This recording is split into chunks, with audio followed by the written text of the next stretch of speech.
Workers International Network, I'd like to welcome you all to the meeting. My name is Finn. I've been asked by the network to be chair for this event. We'll be discussing the very dramatic events which have been happening in South Africa over the past few weeks. And we're very fortunate to have as our speakers the president of Abeshlali, Spu Zakode, I hope I pronounced that correctly. And we have Ronnie Kasrils, the former Minister for Intelligence. There'll be other speakers also from the South African labour movement. So we look forward to a very useful and very interesting discussion. The events of recent weeks have made the entire world aware of the fragility of the regime in South Africa. People are aware, of course, of for most of the 20th century, it was a white supremacist state, which came about as a result of an agreement between the British settlers and the Afrikaners at the expense of the black population. Apartheid was officially introduced in 1948, but when apartheid was eventually abolished, there was huge enthusiasm. And in 1994, April 94, people queued from dawn to vote.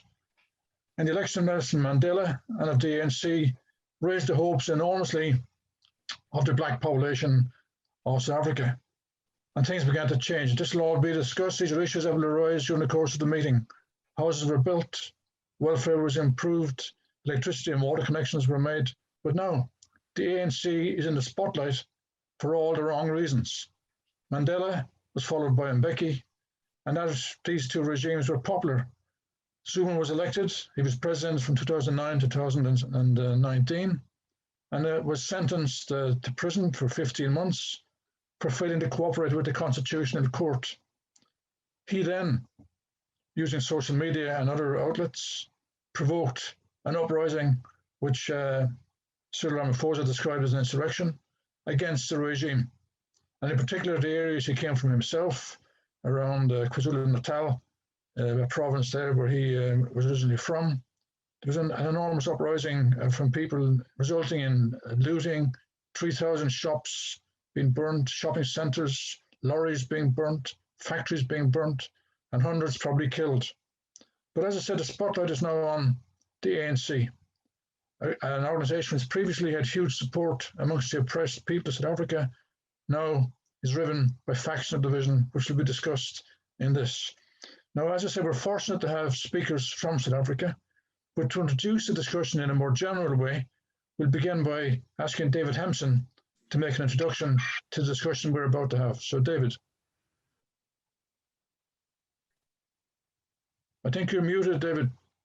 Indeed. Thanks so much for the introduction. And can I say how privileged we are to have Spu Zakode with us. Spu is representing Abeshlali, which is now a major factor, in the political situation in South Africa. Has had international tributes and awards made for the fight for democracy at the base level in our society.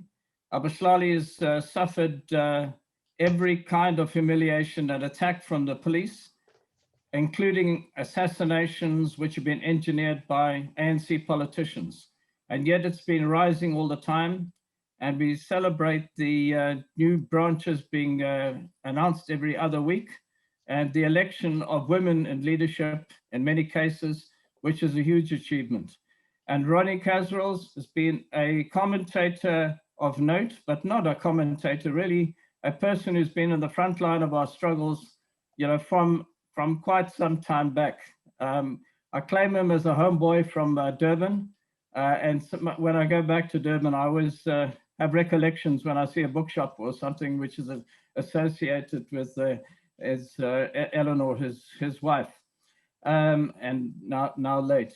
But anyway, Ronnie has always been a what can I say, an invigorating spirit within the movement, open, with ears open to criticism, at the same time has always had high level positions in authority, and has done the best he could with every position of power that he's had. So, we welcome both these people, and that makes me very modest in making some contributions. if I could explain the procedure, I have exchanged very late, and I apologize for that, a response to Ronnie's idea of a call to action to activists throughout our communities, our factories, our workplaces, at every level in society to consider the independent representation of their needs and interests and a way forward for South Africa out of the convulsion that we've experienced. Fenders explained some of the destructive side of the struggle. At the same time, Ronnie, and I think we all agree, this was a social explosion. People living in poverty could not live like this much longer, especially with the riches of other sections of the community right next door to them. It's an explosive situation, and eventually it has exploded. And there we see it. So it's really an explosion of hunger, people who are hungry, looking for the necessities. And from there onwards, you found all kinds of, what can we say, the BMW looters, some of which are now being prosecuted, I see. Other people jumped on the bandwagon and took what they wanted. But now we have to think of a way forward, not to spend too much time in analyzing and seeing what's happened in the past, but actually map out a future for working people in our society.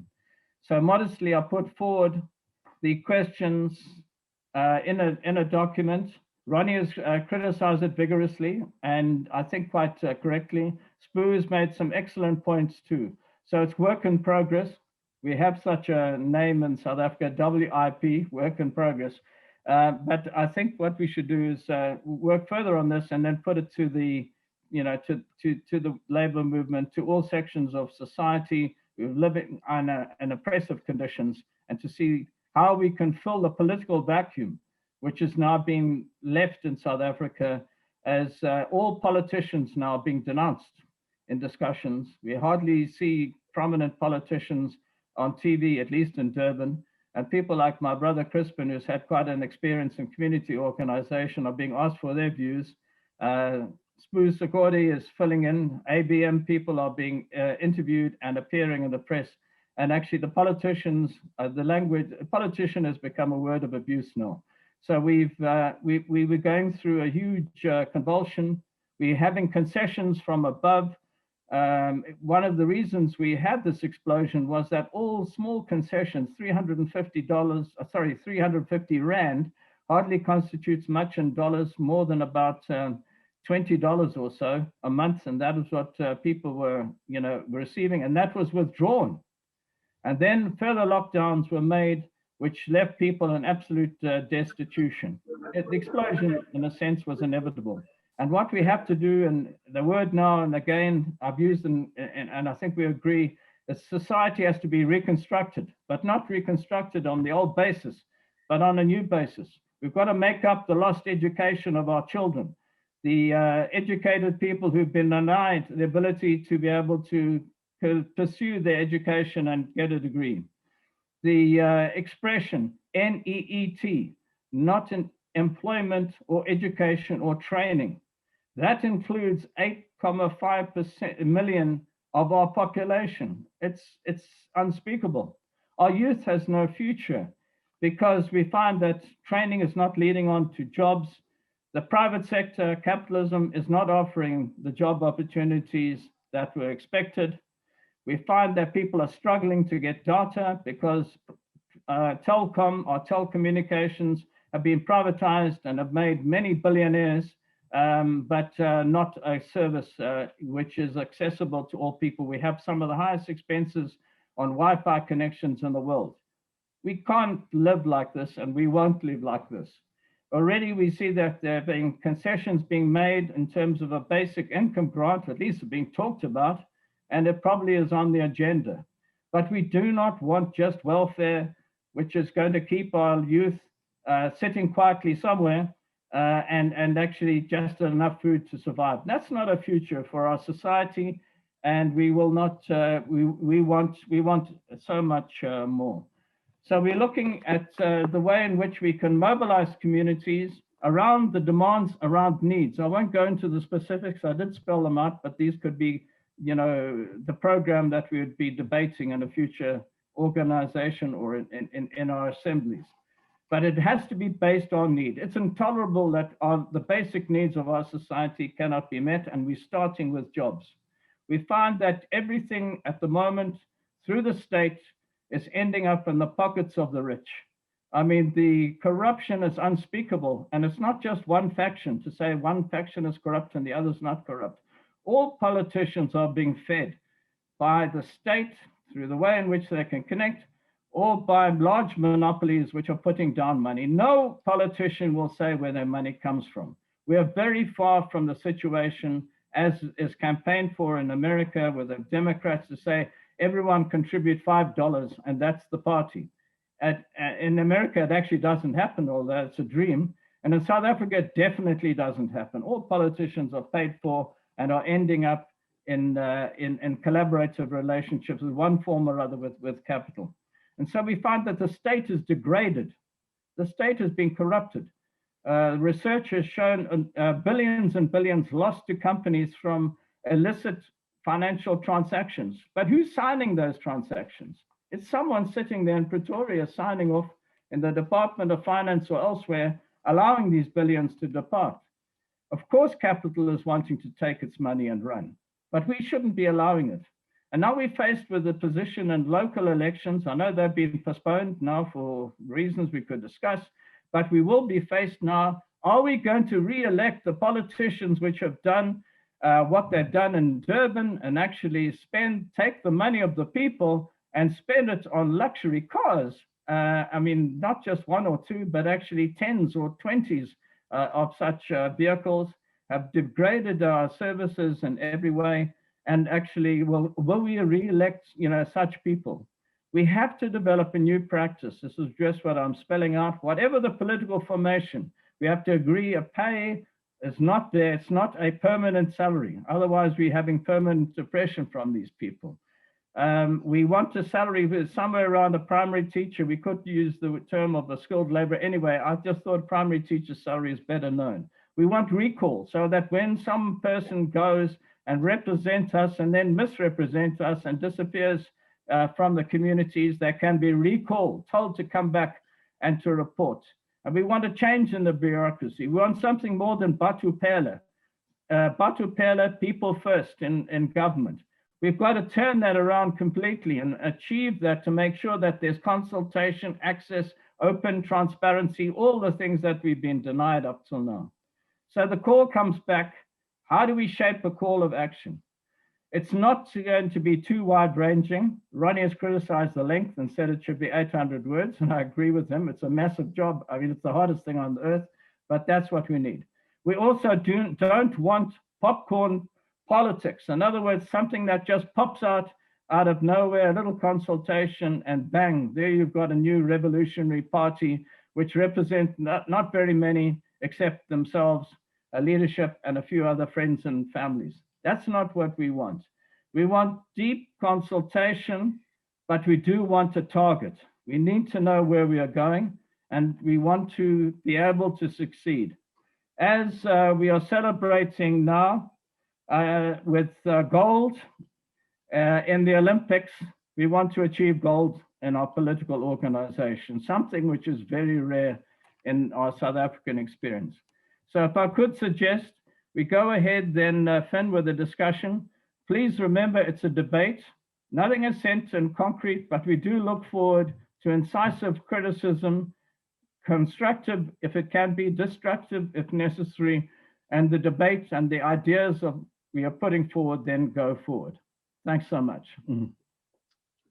Thank you, David. I should have said at the outset that WIN represents many countries on a number of continents. It consists of labour activists from around the world. So what we're discussing isn't an abstraction. We're trying to find ways in which we can develop a program and a party to solve the problems that South African workers face at the present time. Our next speaker is Spoo Zikode, who is the president of Abeshlali, an organization that David explained, which is very significant in South African context today. So Spoo, you're the next speaker. I think you're muted, Spoo. Can you check your mic? You're muted. Yeah. Yeah. Thank you so much, Comrade Chairperson.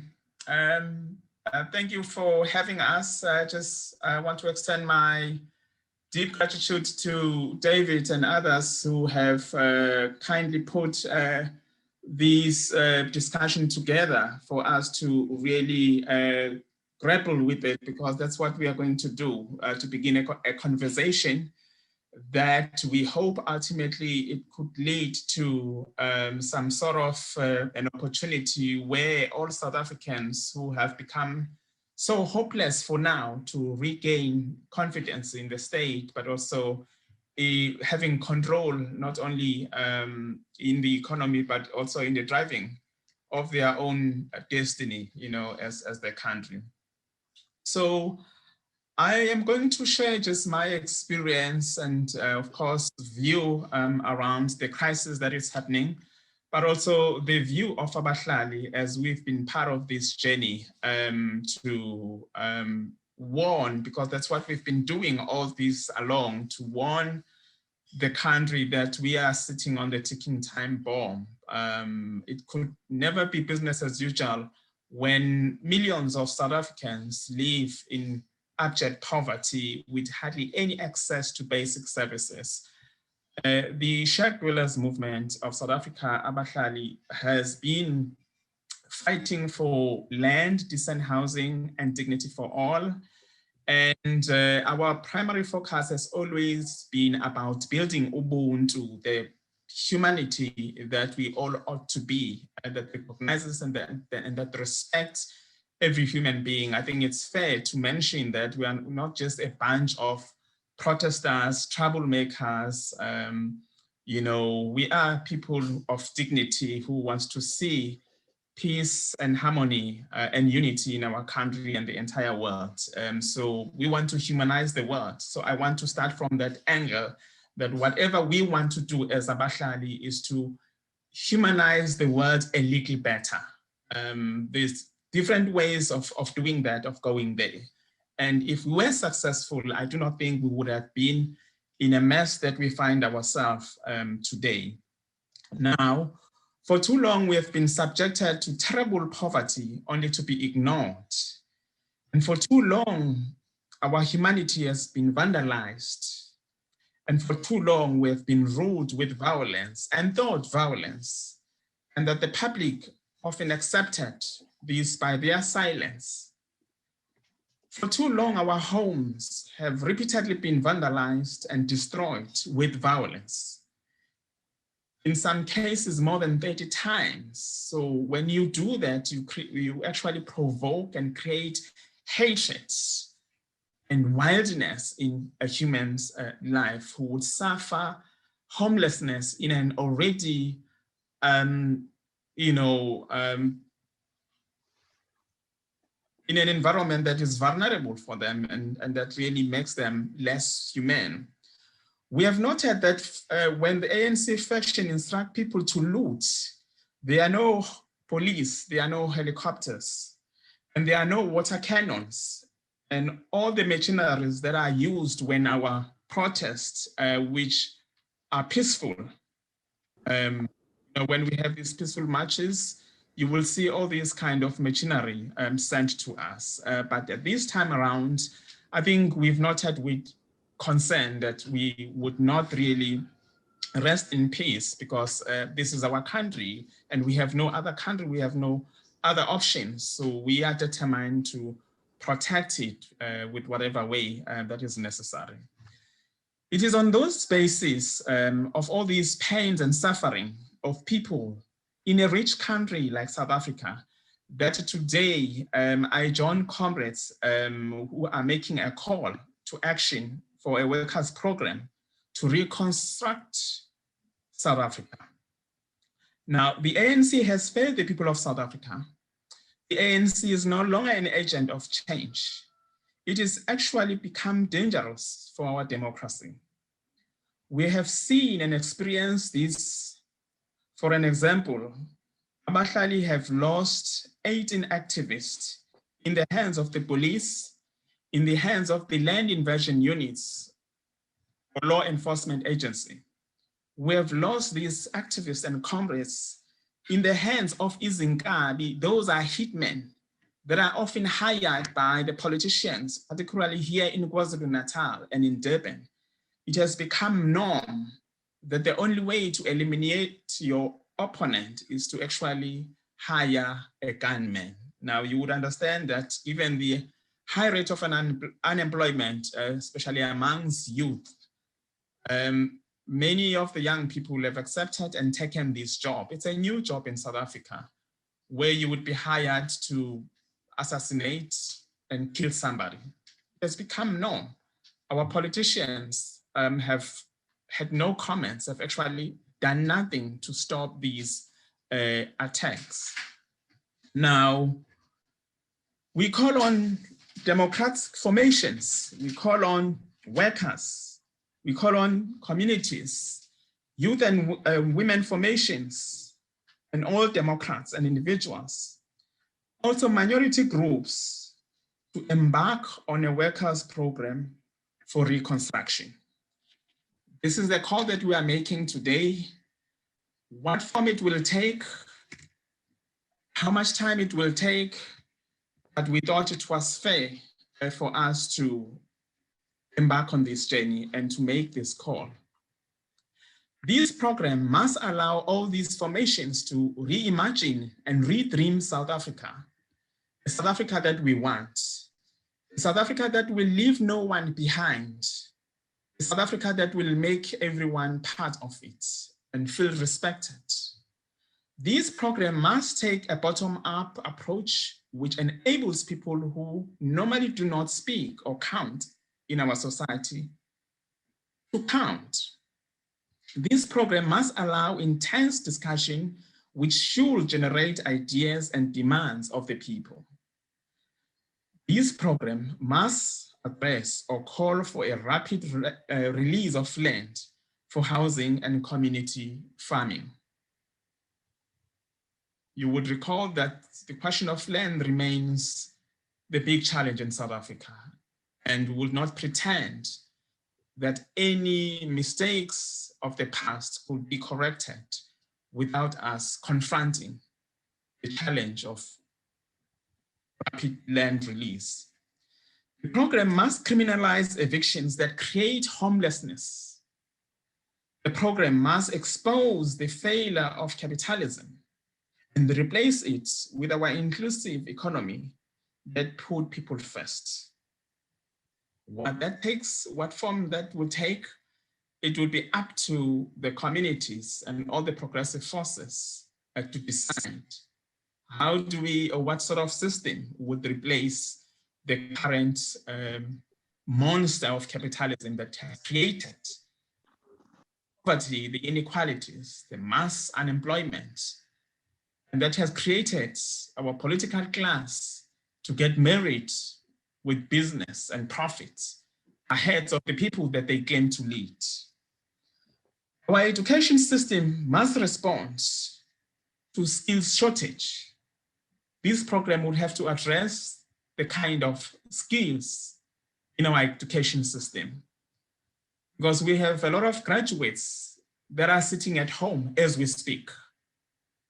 We don't want to get into a situation where education is no longer a hope, a desire for the people of South Africa, because it doesn't enable people to get jobs. And what would be the point of us really encouraging our kids and the society to go to further their, universities and high education institutions if at the end of the day, there are no jobs for them. So we have to rethink our education system. The program that we are calling for today must eliminate all forms of racism, ethnicity, and xenophobia that from time to time, South Africa is battling to address.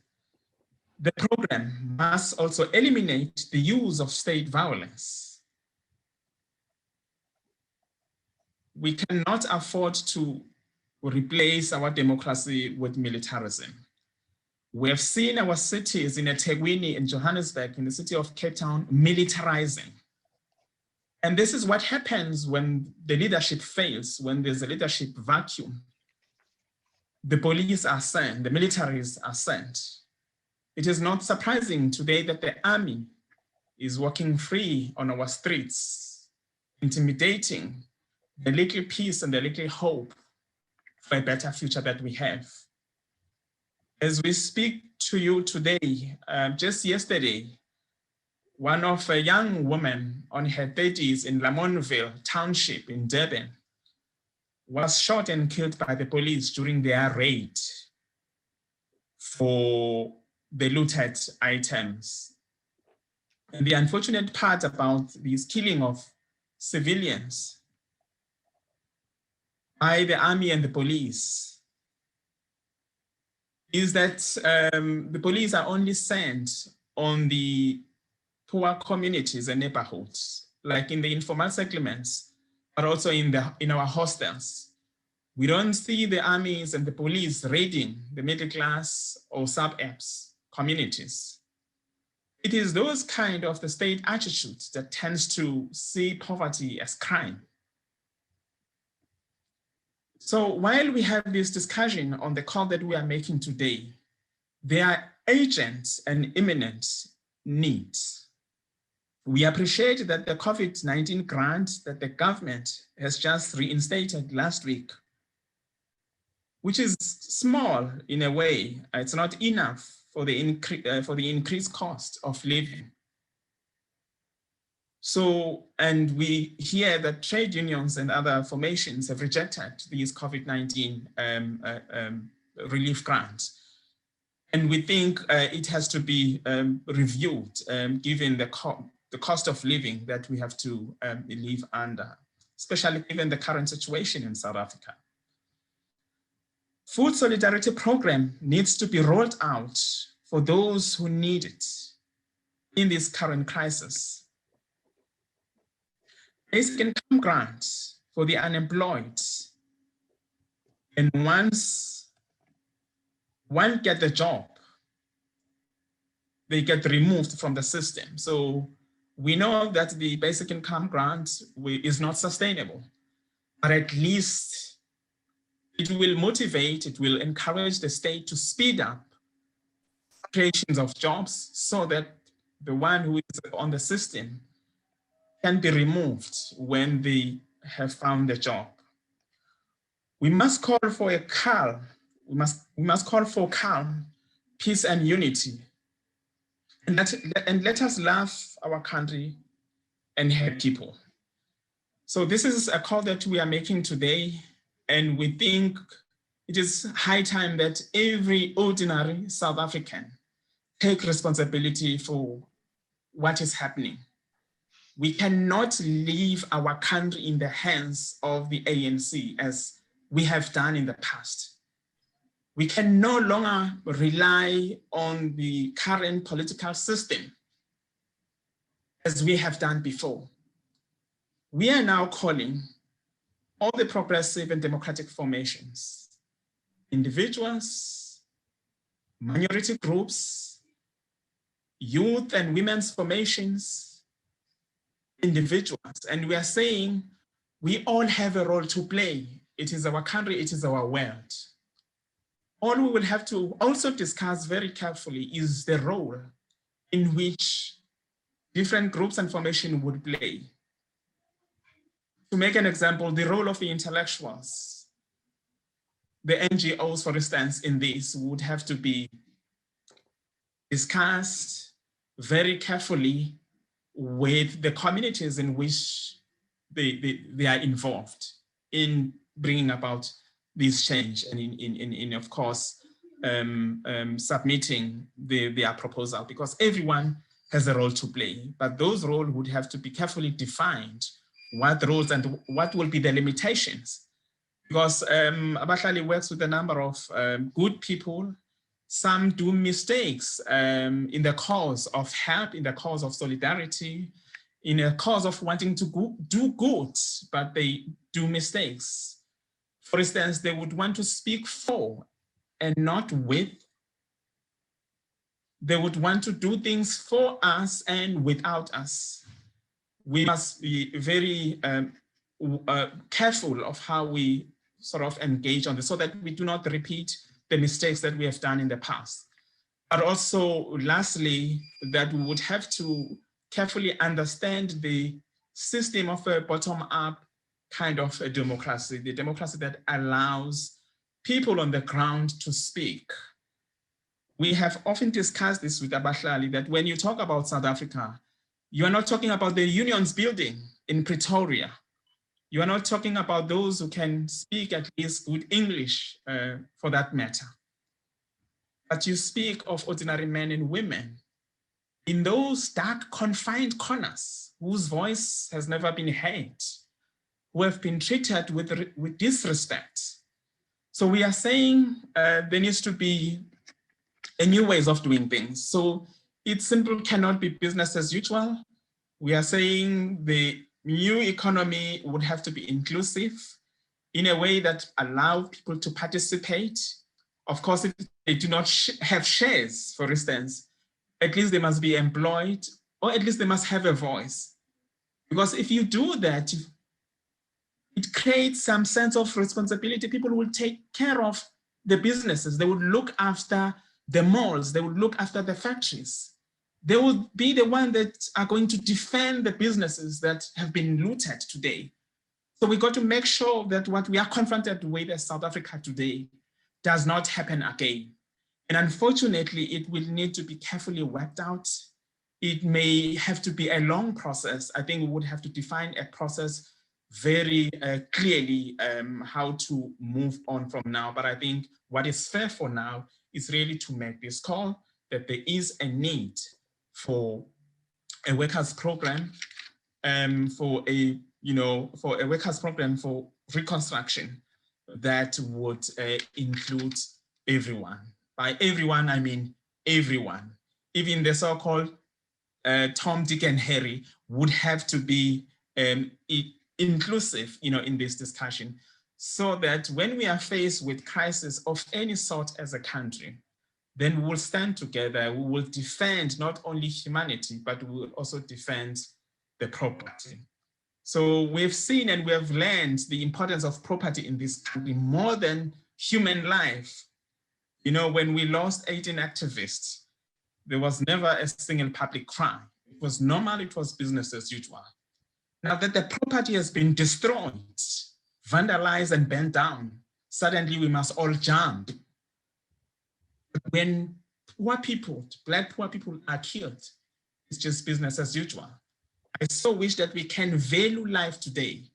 I do not want to enter into a debate of race, what is happening in Phoenix, for instance, because that is basically uncalled for any human being. We've made this very clear, Abahlali are very clear with this. And what they have told us is that we appreciate that we are members of Abahlali, particularly those who are in leadership. They were saying we would not have been wanted to be seen doing what other people were doing because we are people of conscience. It has helped us to be, part of Abahlali, thinking about the principles and the teachings, of Ubuntu and the loves, for one's country, because that's what it is. We have to demonstrate high level of discipline, but putting the country first, putting the people of South Africa first, without wanting to hurt anyone intentionally, regardless of their race, culture, religion, you name them. So the question of race would also have to be confronted as a program similar to what we do in Abahlali. So we do not wait for xenophobia and questions of ethnicity to rise before we can talk about. Before we can actually embark on our own daily living conditions, we begin by defining ourselves that umuntu, a person, is a person and is defined in relation to other person. You cannot be a person in isolation to others. So your humanity is not complete in isolation to other human beings. So those are kinds of teachings that we do in Abahlali. So we so wish there could be many platforms of that similar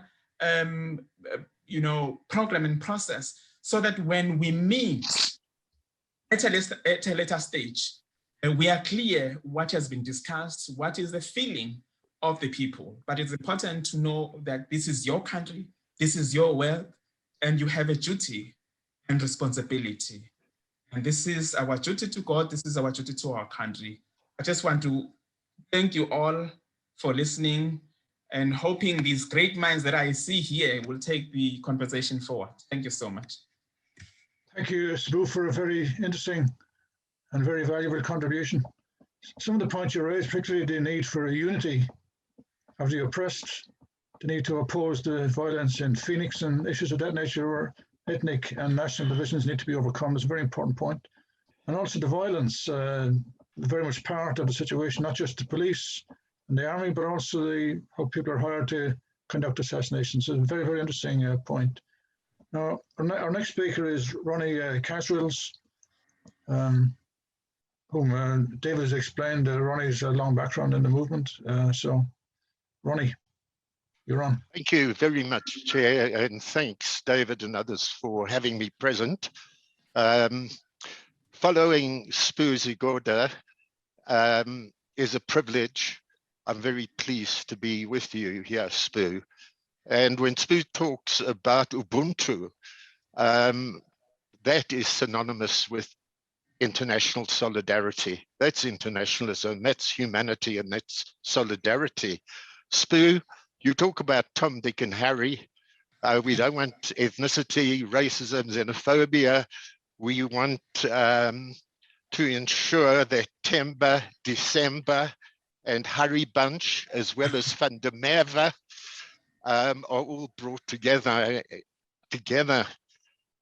in the struggle. You give the real guideline in that respect, and an organization like Sbu's, Abahlali, has battled valiantly against all the odds over so many years, and really is the flagship for what we're discussing here, because it's absolutely rooted amongst the poorest of the poor, the homeless, the shack dwellers.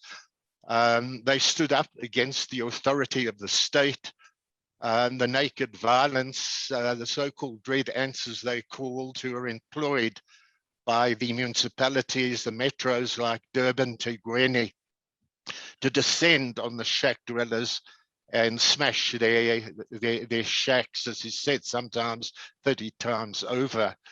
It's been too slow in coming. The fact that Abahlali is a leading voice. It was wonderful, Sbu, to be with you as a movement just a couple of weeks ago when we organized with the communities and with you central to it, the community of Durban. The trade union movement was very weak in the port. They made statements, but they don't have the strength to really do very much, owing to neoliberalism, of course, and what's happened to the unions and workers' power all over the world, in Ireland and Britain, America, and all over the show. But the fact that the shack dwellers movement turned out in such support of the Palestine solidarity movement against the offloading of a cargo from the Israeli shipping line was of tremendous importance. And here, after the mayhem that we've seen throughout South Africa in that kingdom of KwaZulu-Natal, and I emphasize kingdom, and in parts of Gauteng, Abahlali has been to the fore in a situation that basically saw David Hempson and myself engaging in some kind of discussion, because we're involved in the Palestine issue as well. And in fact, David, in making reference to me and my response to something he had written at my suggestion, that the working class actually in South Africa, save for a few honorable exceptions, that people like Martin Jansen over present here, and Noor and Pat Horn are aware of other great activists in South Africa, honorable exceptions, but the working class, in the face of this awful crisis in which the government was really found wanting,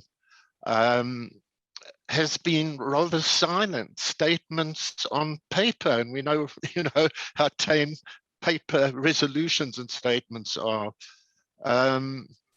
A non-activism by the working class, trade unions, organized labor, which wasn't the case. And I make reference to how I came to know David Henson back in the 70s when he was detained and then deported from South Africa, or came into exile. I gave him a bed to sleep on in my rather modest home in London, and we began to find that we could meet each other, despite the fact that I was a so-called Stalinist in the Communist Party of South Africa and the African National Congress, and he was clearly part of a grouping that was looking for an independent voice and organization of the working class. Became involved in the ANC with Paula Enso and others, and I see Paul is present here as well. Were ultimately evicted from the ANC. My alibi was I was in Angola and I wasn't part of the decision. Maybe I would have voted in favor, so don't think I'm an angel. But it's David who I became again involved in when I was a Minister of Water Affairs and Forestry, and found I could turn to him as a lecturer, researcher at Natal University then, in terms of what was actually going on with the cholera epidemic, Spoo. This was in, David, 2001. And KwaZulu-Natal was being swept by this dreadful cholera because of contamination of the water. So they know a thing or two about epidemics like the COVID-19 one we're facing, and has been part of the problems faced by the people all over the world. And of course, the poorest of the poor, suffering so much in South Africa and elsewhere. So when David says he and I began to discuss this issue, I was a little embarrassed because, what is it? What's going to grow out of David Henson and Ronnie Caswell, albeit we can get together with his wonderful network, this international network that many of you belong to, or that we could bring in Spuza Gorda and so on, and other interested comrades in South Africa, because we're not doing anything unique here. How many people, ask Martin, ask Stu, ask Pat, ask Noor, everybody around South Africa is speaking and consulting and thinking of calls of action and the focus on what we're focusing on. And we've seen before, for instance, with the Marikana massacre of 2012, one thought, and I certainly thought that would be a huge turning point in South Africa in terms of the alternative that Spoo and David are talking about.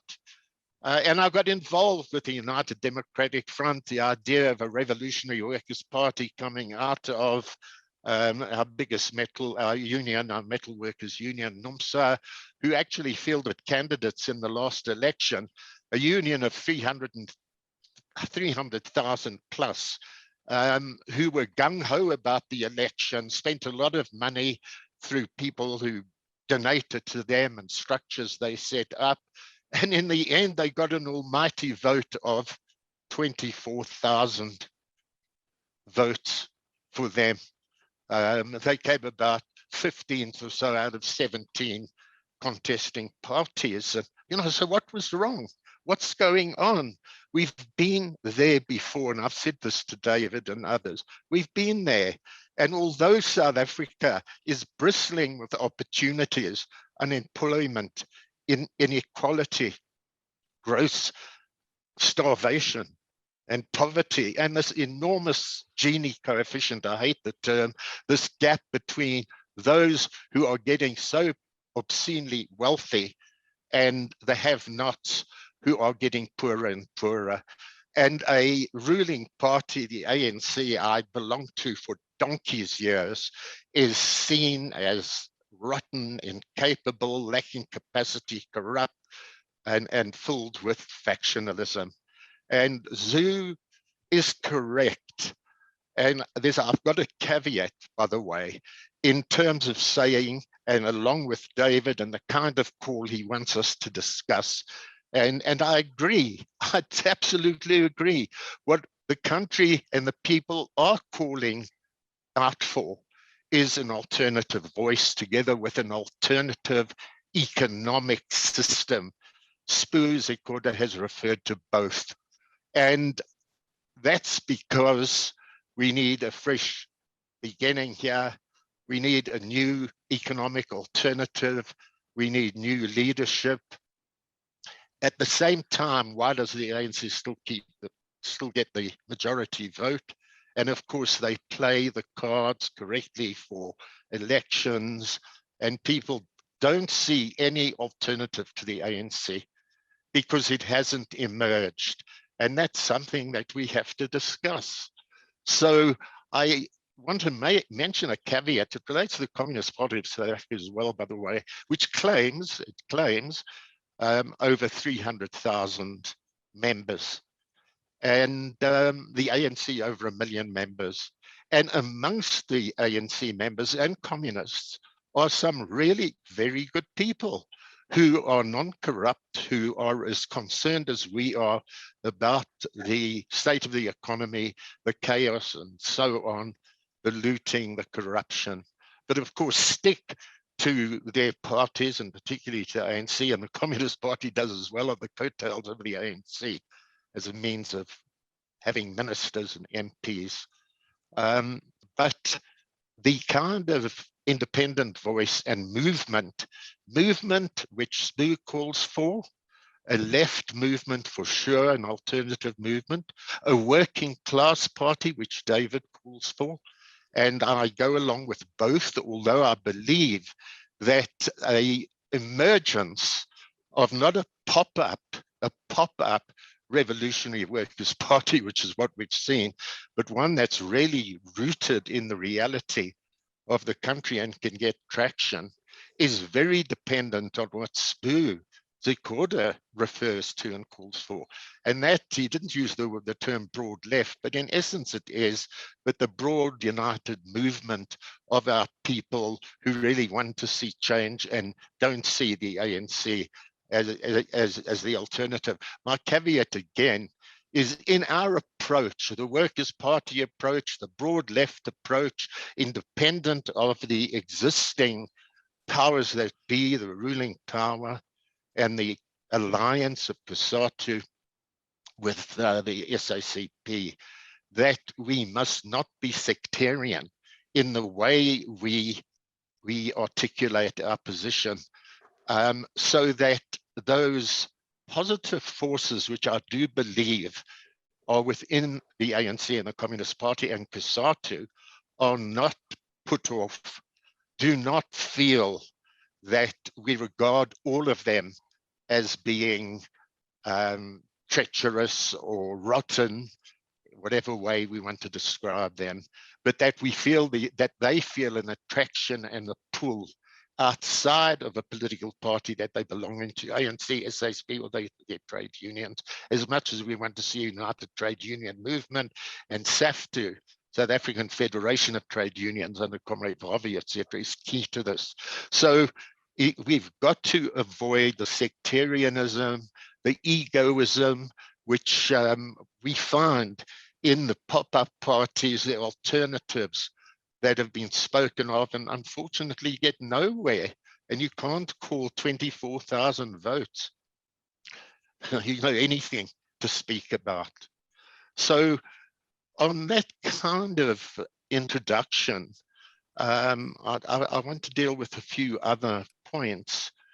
Let's, for a moment, just look at what's happened, not because I'm now going to discuss and debate whether it was insurrection, counter-revolution, and so on, which the ANC is all at sea about. But certainly the question is that there was a very definite counter-revolutionary ANC factional hand in terms of the pro-Zuma group. And of course, the government and our people can't just feel secure now that the crisis is over, because we're talking about a factionalist group that are desperate to keep themselves out of prison. And this is why they support Zuma and will do anything to get him released.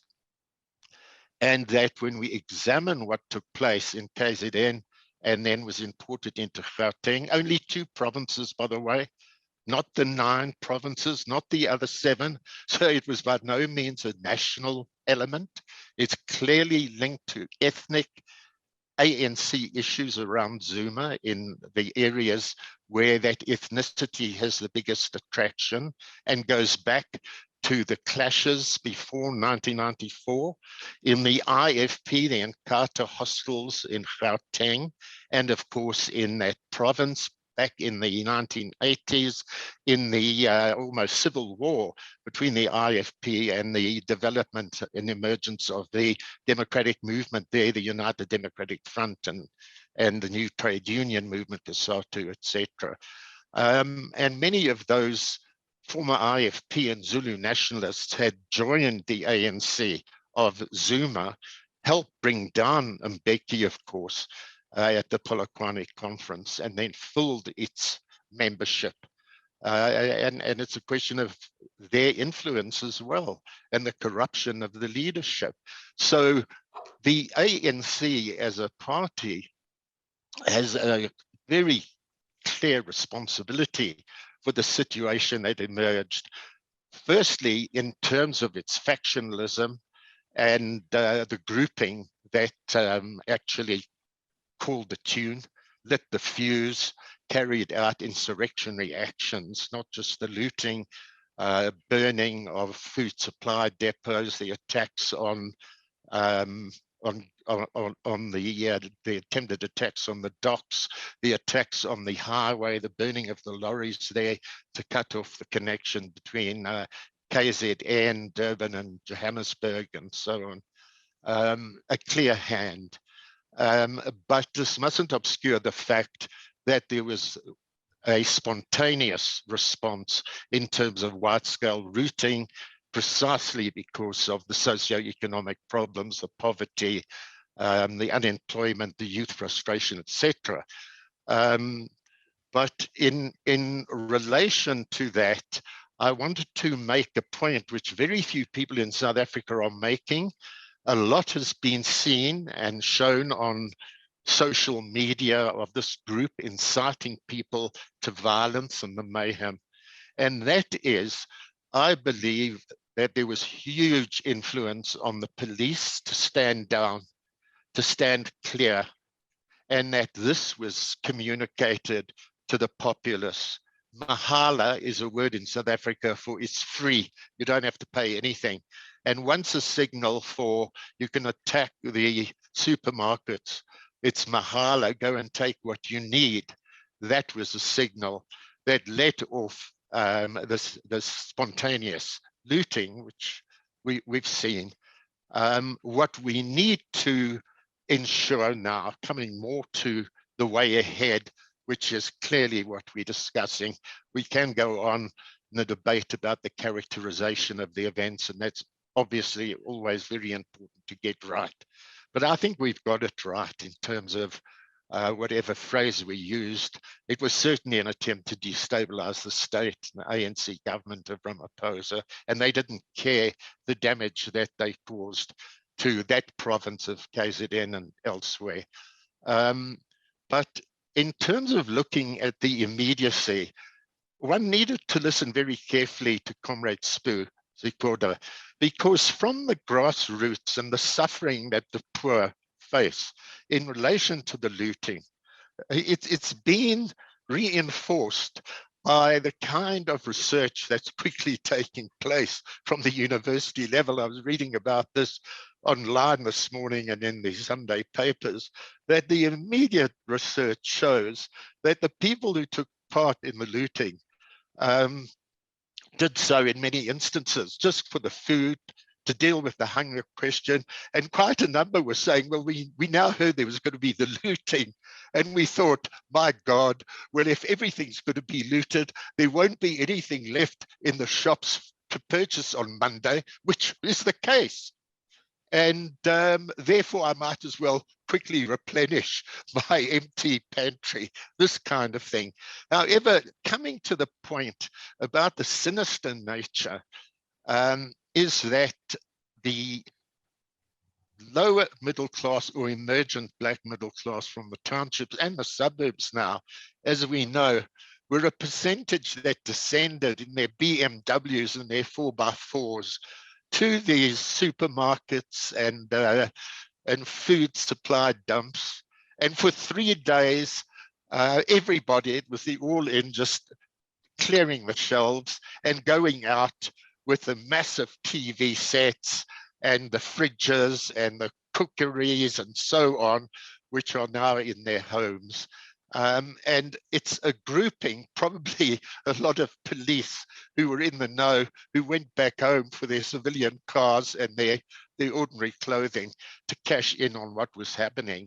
But it does, I believe, show that the links, and of course people are discussing this and the president has been made very aware, the links between the group of, let's call them insurrectionists if you like, or would be, the Zumaites, certainly have a very strong connection with national intelligence and with criminal crime intelligence and the police as such. And that's a very worrying thing. So moving into what needs to be done, I want to deal with this in two parts. First, an appreciation in relation to what a government has to face. And why I'm making reference to it is the power of the masses in revolt, in food riots, the impact on the elite, on government, and the kind of pressure that Spoo makes mention of. He's talking about needing to see security in the streets and the police and military as long as they're under control and it's transparent, and we must ensure that. But in terms of this, we've seen the immediate step down by the Ramaphosa government of bringing back something they rejected under COVID-19, which they began under the first lockdown. And it is measly, but it's something, and the poor really applaud it. And that's the 350 Rand grant. But it gives us more of an opportunity to go for a demand which has come from the broad left and the trade unions for years now. And that's a basic income grant, the BIG, as high as 1,000 Rand. And as Spoo said, he says it's not sustainable, but it shouldn't be sustainable in the longer term until we can do what's the key challenge for us and in the pressure on government, but our demand is the complete turnaround of the economic system. And that is to undo the damage that emerged from the Mandela government in the early 1990s, 93 in fact, although they kept a semblance of the Reconstruction and Development Program for a couple of years, which was supposed to be redistributive along socio-democratic lines. But within 2 years, there was the imposition of gear under Mbeki's influence and Trevor Manuel and Tito Mboweni, our latest finance minister, all the guys who go and get trained and schooled with the World Bank and Goldman Sachs and Harvard and the British equivalents, so that that elite business or economic grouping around Mbeki initially and with Mandela's blessing are the ones that have delivered us away from at least a modicum of social democracy into the absolute arms of the neoliberal free market model. And that's what's killing the planet. That's what's leading to the deindustrialization from the Chicago Rust Belts and the industries that bring in Donald Trump to the northern parts of Britain that voted against Labour and voted for Brexit, and has led to the deindustrialization of our textile industry and our other industries, the weakening of the working class, the weakening of trade unions, in fact, all over the world. And unless we use this as an opportunity now from the grassroots, from Labour, to go against the hegemony of anti-socialism, of the Washington consensus. You can hardly mention the term socialism in working within the ANC anymore, as Jeremy Corbyn discovered in Britain as well. And South Africa desperately needs to turn this corner. And if anything out of this problem that's endangered South Africa and continues to do so, this must be the absolute major aspect. And that's why we come to immediate, short-term and longer term and what we should be doing. And we must make sure that the political, economic elite, that ANC government, do not simply use the short-term formula, the 350 grant, aspects of rolling out the police and the military for calm and security, and people in these areas welcome them, albeit that there's the killings of the Colin Chabani, etc., which we saw a year or so ago in this shooting that Spoo has referred to. But people welcome this, and how then to deal with that particular aspect. So there's short-term aspects of the government acting to bring back a security for people in the streets and the marketplace, and to be able to purchase in the stores and keep the food supply and the juggernaut road from Durban to Joburg and Cape Town to Joburg running and moving, because the railways have been downgraded and it's all the modern massive transport of the multinational companies that you find on the roads. And that's why those roads are kept in absolute perfect, pristine condition. You go off those major arterial routes and into the routes that David Hempson and I know from youth, when we used to go from Durban to Joburg on the old main road. It's a derelict road now, like the Chicago Rust Belts. And that's how the neoliberal corporates run the world. Outside of the 20% of us who are comfortable and are catered for, and the way the economy works, the other 80% live in dirt and degradation and shacks and so on. So I'm emphasizing that particular aspect. Comrade Chair, I'm really recognizing the time, and we do want to have input from the floor, the questions and the comments. So I'm going to cut out quite a lot of what I wanted to say and come down to, I was talking about the immediate aspects that government will put in place. What we must ensure is the bigger picture. What we must ensure is our pressure on, like, the 350 Rand to a basic economic grant of 1,000. But essentially, it's to come together with our call, to make a call to the working class who have been too silent and disorganized, and have to come to the fore if we're going to rescue South Africa.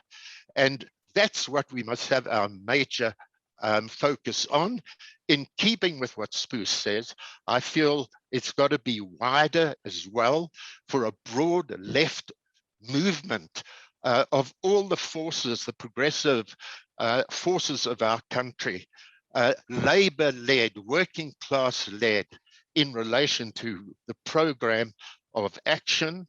And that's got to be related to mobilization of the working class, the demands that must come from the working class, writ large, in terms of getting the major possible support of the populace.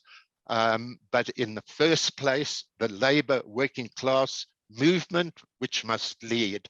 And there is so much that one can identify. So I'm going to simply end off with a few ideas which I do not think is new. People are discussing these things, but I want to say it's got to be a call. And don't get me wrong, I'm not just a socialist, I'm a communist.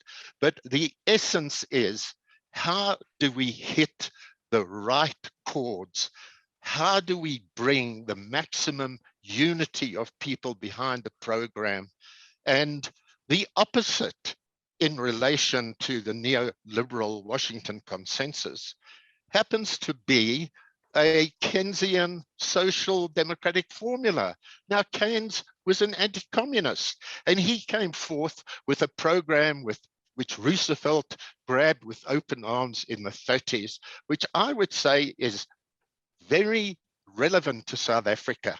I'm saying this, comrades, because the working class, the labor movement are weak, and which is why we're talking about the need for a working class party. If we had that, if we had the mobilization, the organization, the unity of the trade union movement of COSATU, of the UDF, the mass democratic movement of the 80s up to the early 90s, before the ANC imposed its, and they accepted it, its hegemony, we would be in a very different position to call the shots.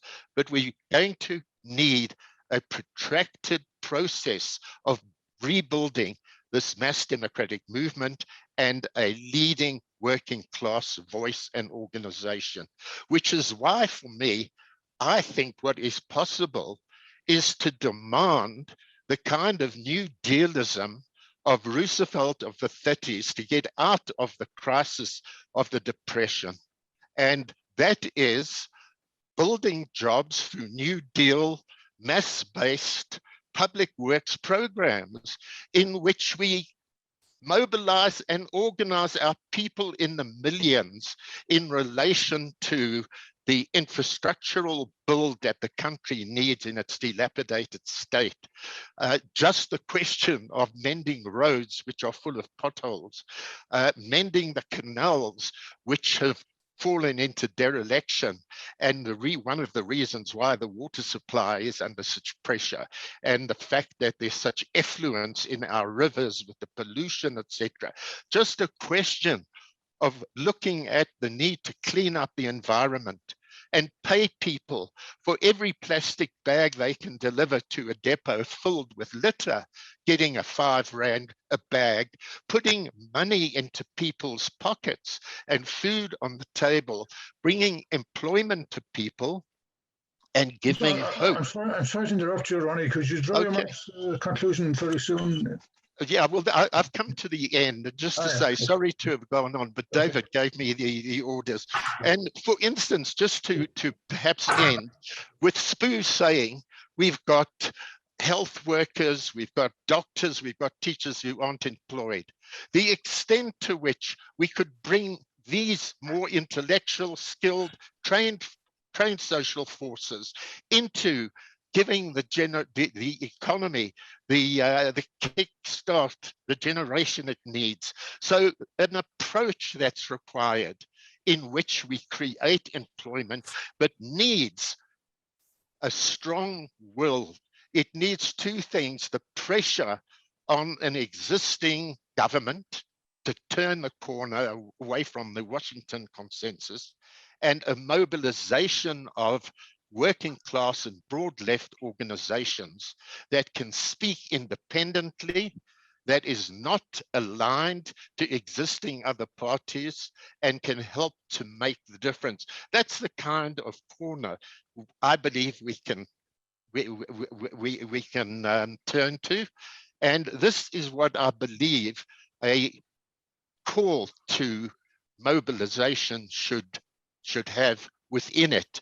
But the point that Spoo says, we can't get anywhere with just writing it up. We have to look at a democratic consultative process and go through that whole phase, so that if the call has any relevance, it's got to be on that democratic consultative process. Thank you, Comrade Chair. Yeah.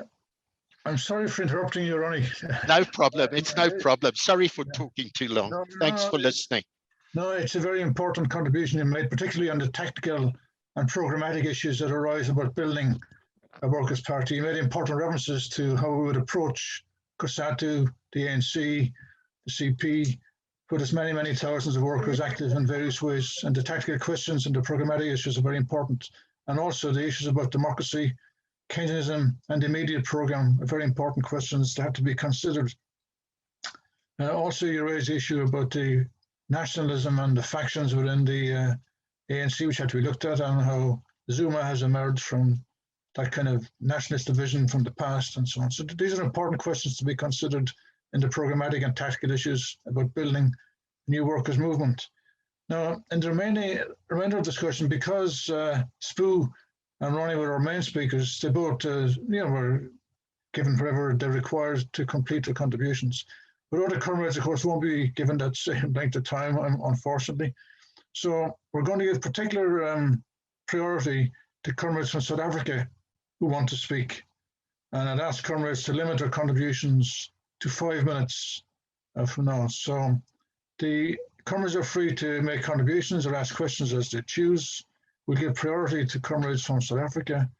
Other comrades obviously are also welcome. And we're asking comrades to limit their contributions in this part of the discussion.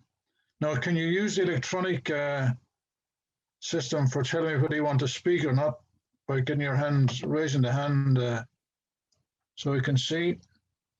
So the only hand that's up at the moment, there are two hands, Carol Lang and Maddie Grating. Maddie's maybe not first, so we'll take Maddie, followed by Carol.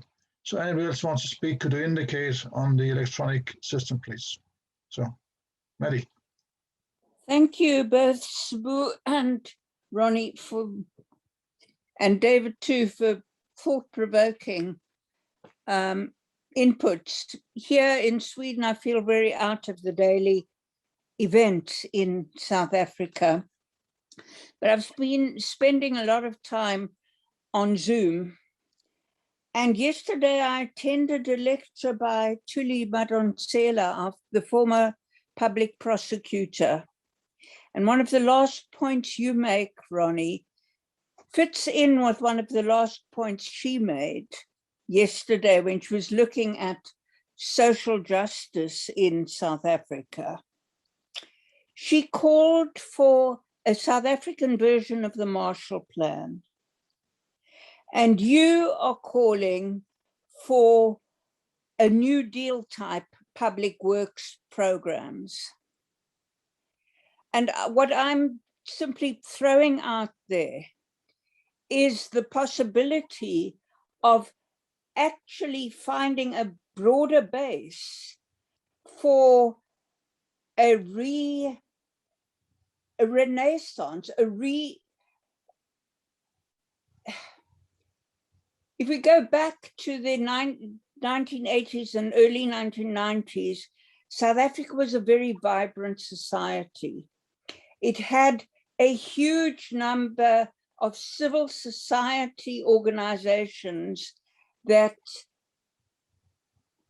made an enormous contribution towards the change. There were other factors, but civil society in South Africa was huge.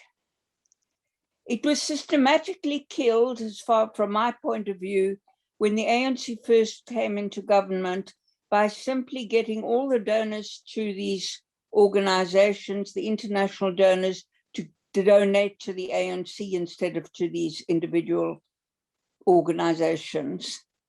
What I'm suggesting here as well is that the same vibrancy can come up again. The roots are there. And the children of these people who were so active in the 80s and early 90s can surely take South Africa forward in a positive way. And that, of course, would link in with Abashlali and Sabu's comments. Thank you. Thank you, Maddie. Carol, you're muted, Carol. Sorry.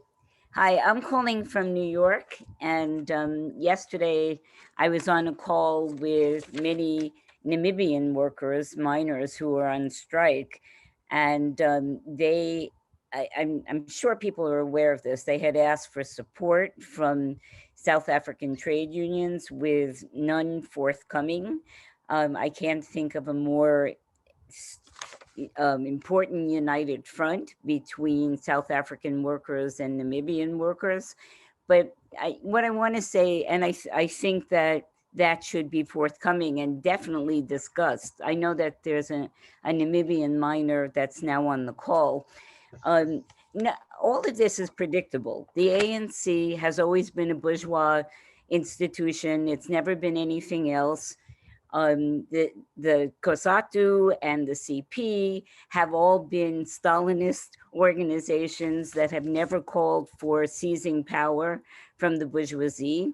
So the fact that all of this chaos is happening in South Africa, I mean, there's a lot of terrible things happening in the rest of the world, but it's not at all surprising that it should be, that it's developed in the way that it did, because there was never a revolutionary organization at the top that called for a united front, which is what I think people should be calling for, of different groups to start. Let me just say something about Roosevelt. The reason why Roosevelt in the 1930s ever introduced any sort of program that was a social program was because there were millions of workers in the streets. They were taking over the factories, they were fighting with the police, they were fighting with the military. So Roosevelt had to step in and do something. It's not going to be that we can just, you can call on the ANC government to do anything, especially Ramaphosa, who's one of the more corrupt, although, consistently corrupt leaders of the ANC. So in order to get anything happening, even some sort of social program, it has to be that the working class is organized and mobilized and all is beginning to call for power. There's a film in the United States that was in the 1970s about baseball. And one of the major characters in the film said, if you build it, they will come. So it's the responsibility of the revolutionaries to build that kind of organization that would open up the door for the working class. It's not the working class's fault that they're unmobilized and chaotic. It's the fault of the revolutionaries that are calling for all kinds of different things without mobilizing a revolutionary party and calling for united fronts between the different groups so that you don't have to be sectarian and you don't have to be opportunist. Sorry. And so the revolutionaries, I think, have to get themselves together. There's no country in the world that I can think of that's more on the doorstep of revolution than South Africa. Anyway, so, as far as I'm concerned, what you need to do is build a Trotskyist party, one that's going to ultimately call for revolution, getting rid of the ANC and organizing all different types of strategies, but one that's going to move towards revolution. And if you don't do that, the conditions that Ronnie just described will begin to deteriorate even more. I mean, and that's happening all over the place, but you can't have expectations that the ANC or the CP or COSATU or any of these Stalinist organizations are ever going to make any fundamental change. The last point is that those Namibian miners who are on strike, who are facing their bosses, they're now being harassed, they're being thrown out of their apartment, electricity is being cut off. This is the opportunity for the South African working class to become even stronger than they are, to unite with the Namibian miners and organize a Southern African strategy to fight against capitalism. So that's all I want to say. Thank you, Carol. I have three further indications of speakers, Jabu, Hewitt, and Voisman. Now, at the end of the discussion, we will be asking for concluding remarks that Ronnie might want to make, or Spoo might want to make, or David and Roger has indicated he wants to speak. So our three next speakers are Jabu, Hewitt, and Voisman, and we would like to conclude the discussion around 6 o'clock. So can people bear that in mind as they speak? So, Jabu. Yes, thank you, Finn. I'll try and be quick. Thank you, Ronnie. Thank you, Comrade Sbu, for that comprehensive outline of what's going on in South Africa. As you are talking, I'm just filled with quotes from the 80s from different people that were kind of, what I would say is that they envisaged what would take place. One of that comes to mind was the journalist Percy Koboza, who talked about you cannot put icing on a rotten cake. I think that really sums up what South Africa is.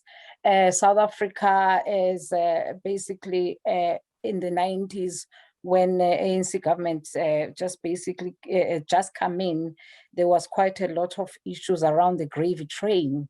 And obviously this thing was not captured at that stage, and then it just went on and spiraled out of control.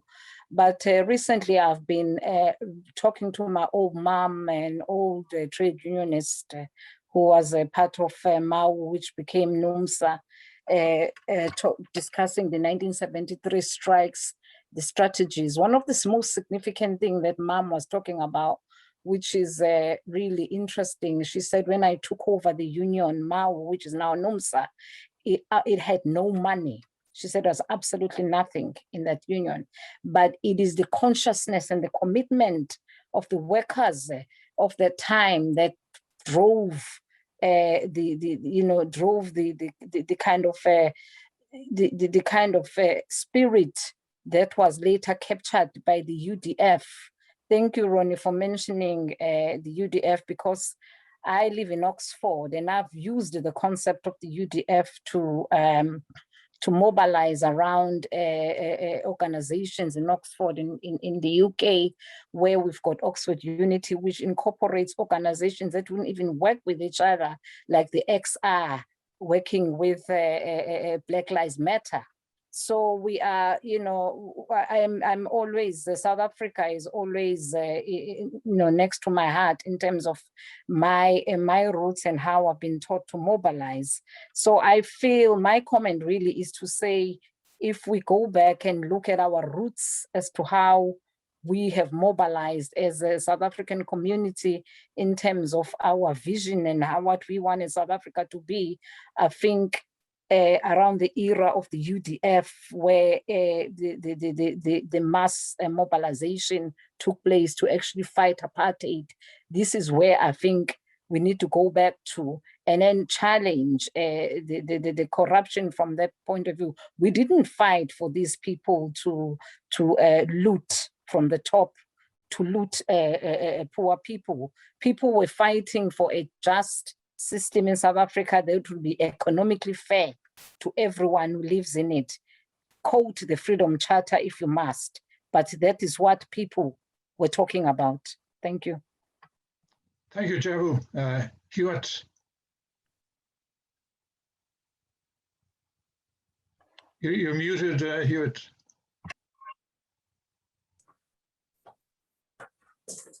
I just wanted to say that, thank you, Chairman. I just wanted to say that the history of Namibia and South Africa are closely linked up, and I will be short. The problem that arose was that there were massive working class struggles, but there was no clear working class leadership. The class was taken over by bourgeois nationalists and by the bourgeoisie generally.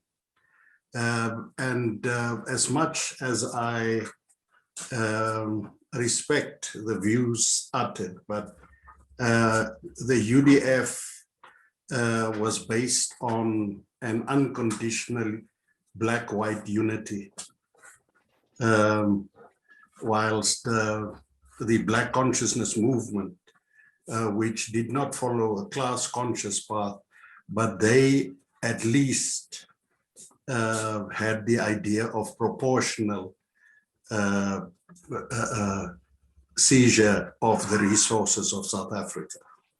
So the UDF was this conditionless joinder of an aspirant black bourgeoisie with the existing bourgeoisie. And the result that we see in South Africa today is exactly that. It was the ANC since 1912 was espousing the idea that they wanted part of the cake, that is the capitalist cake, which meant it was a joinder of the tribal hierarchies with the existing parasitic bourgeoisie in South Africa. And the end result is what we see today in South Africa.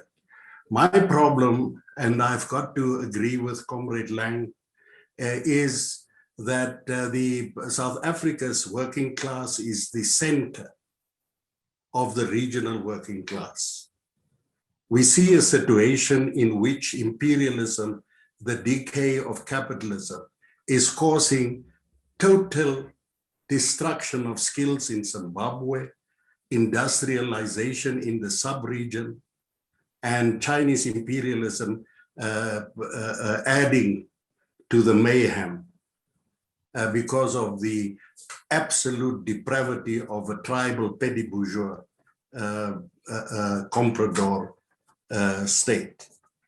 And that is what's happening here, total destruction of everything that is progressive.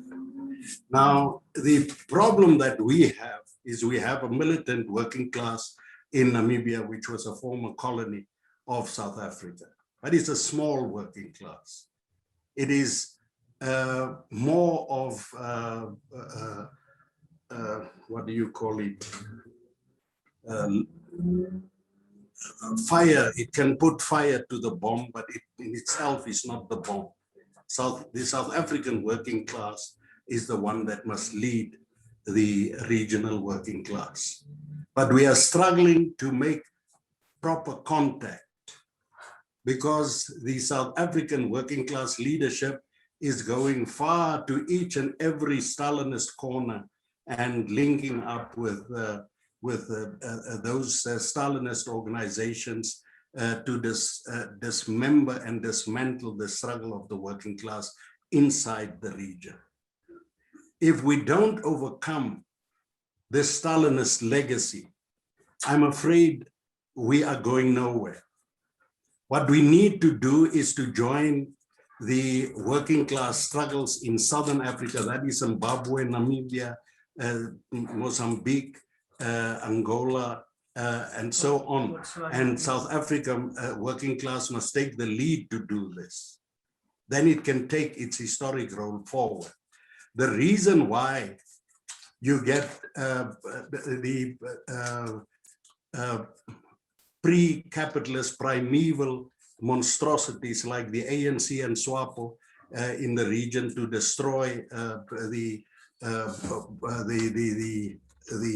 whole social economic infrastructure is because we cannot break out from the grips, the coils and constrictions of Stalinism and build a truly working class party regionally. We have to start here before we can go out with grandiose schemes of supporting the Palestinians, supporting whoever. We have to support them, yes, but we can only support them effectively and not by some university intellectual talk, but practically and functionally we will be able to give solidarity to the world's working classes if we begin here to join up. The fisherman has been asking the South African working class leaders for support.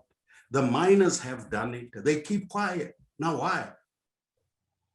How are we going to go forward with these academic talks? We have to take into consideration that the bourgeoisie and the working class can never come to an agreement, never. And I think the question of Marikana is quite clear. That is our contribution. And the reason why I'm a bit irritated is because for the past 10 years, we've been writing to the working class leaders that the great tradition of the South African working class now. If the petty bourgeois leaderships and the bureaucracies are obstructing that legacy of the South African militant working class, then they are working in tandem with the bourgeoisie to bring South Africa down to its knees, and for the environmental destruction, for the industrial destruction, and for the economic destruction of the whole of South Africa.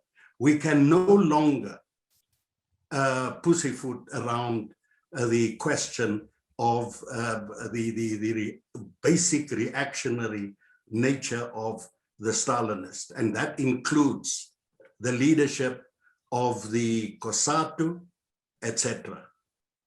I'm not saying that the workers that we must destroy COSATU. What I'm saying, we must rebuild the unions of the working class, but with a clear view on ousting those leaders who are supporting the capitalist in the labor movement. That is my contribution. Thank you, Hewitt. I've got 3 further indications, and they'd have to be the final ones. So the order of the speakers now is Weissman, followed by Sullen, followed by any summary points that Ronnie would like to make, followed by Spoo, if he wants to make a contribution, then Roger, and then David. So we'll begin with Weissman.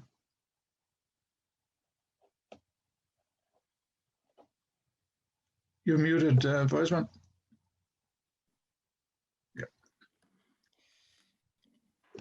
Yeah. Thank you very much, Comrade Chair. There's unfortunately very little time to respond to some of the many important points that have come up in this discussion.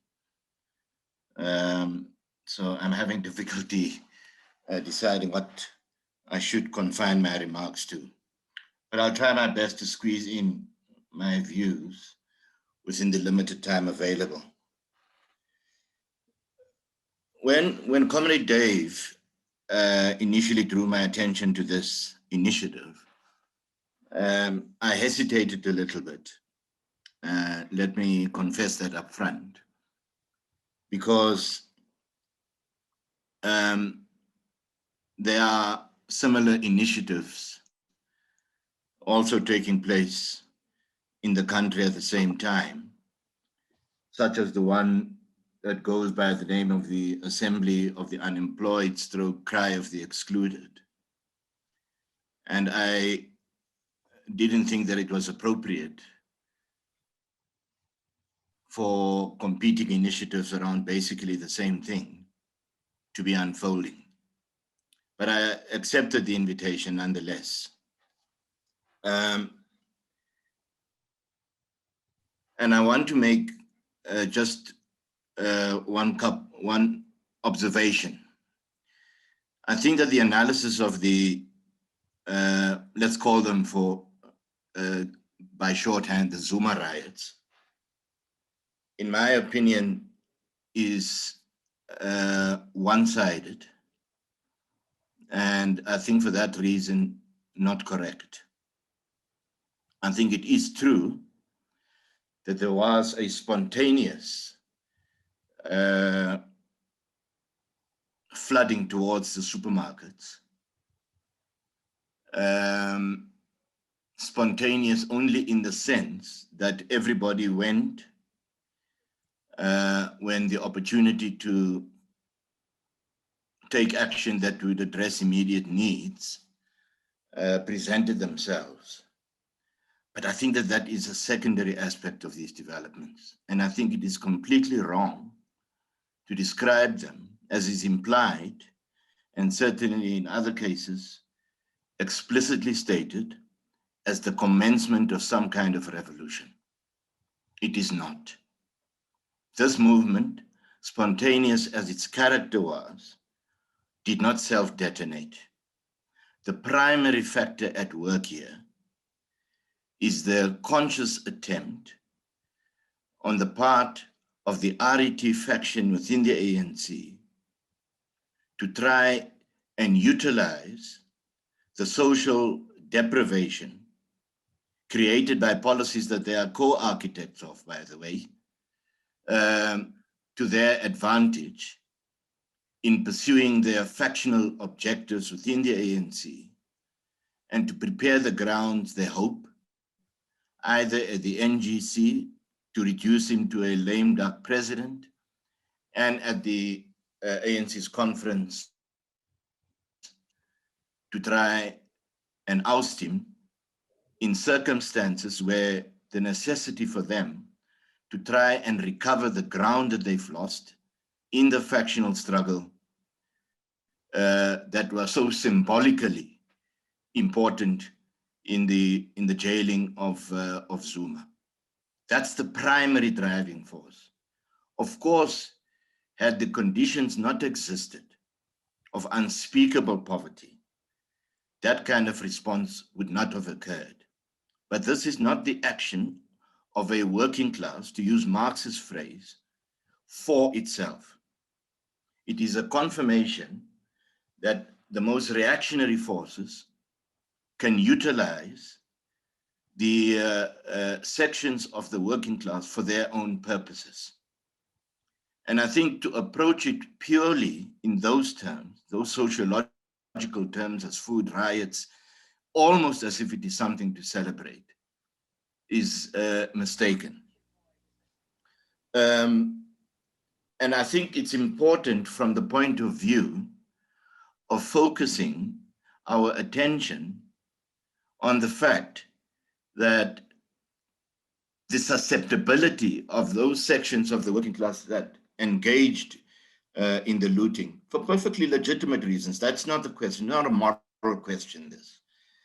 The susceptibility to the manipulation by forces like that is an indication not of strength, but of weakness on the part of the working class. And to think that out of this somehow the working class is going to move forward to its revolution is to completely turn reality on its head, in my opinion.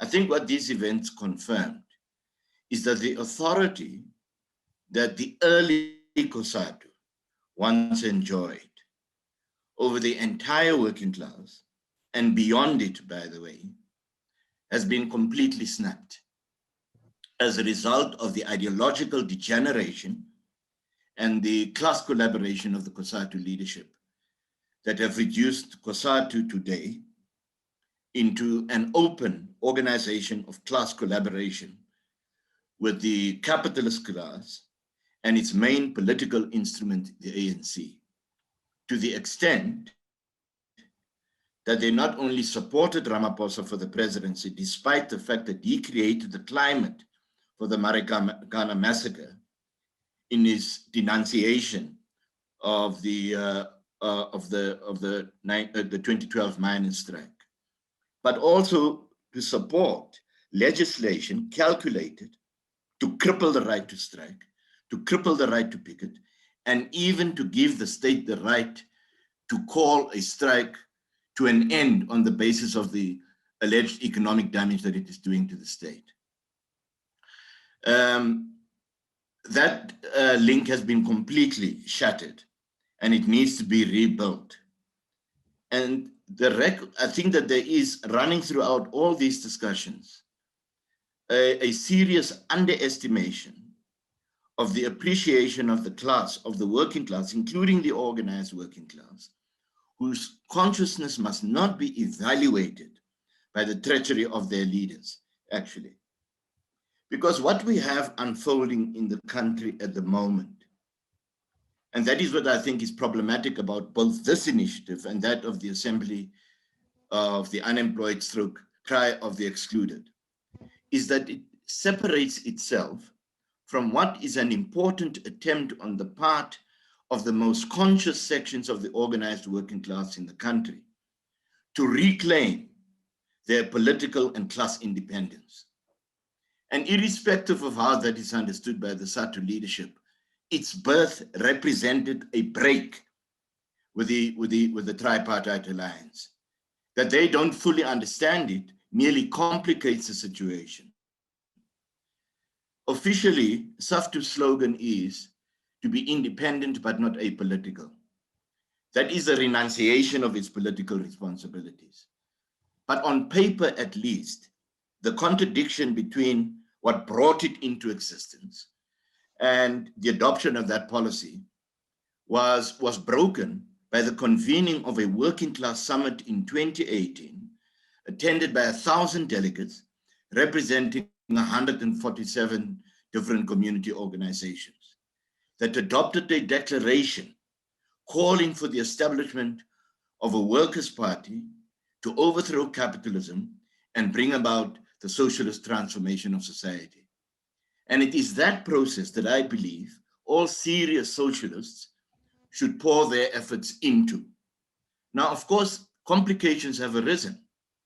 There was an attempt to collapse that summit by the Stalinist cabal that dominates the NUMSA leadership, and behind the backs of the very federation that they brought into existence, whose founding Congress in 2017 called for the establishment of a workers' party by establishing a political and ideological commission that convened the summit in 2018.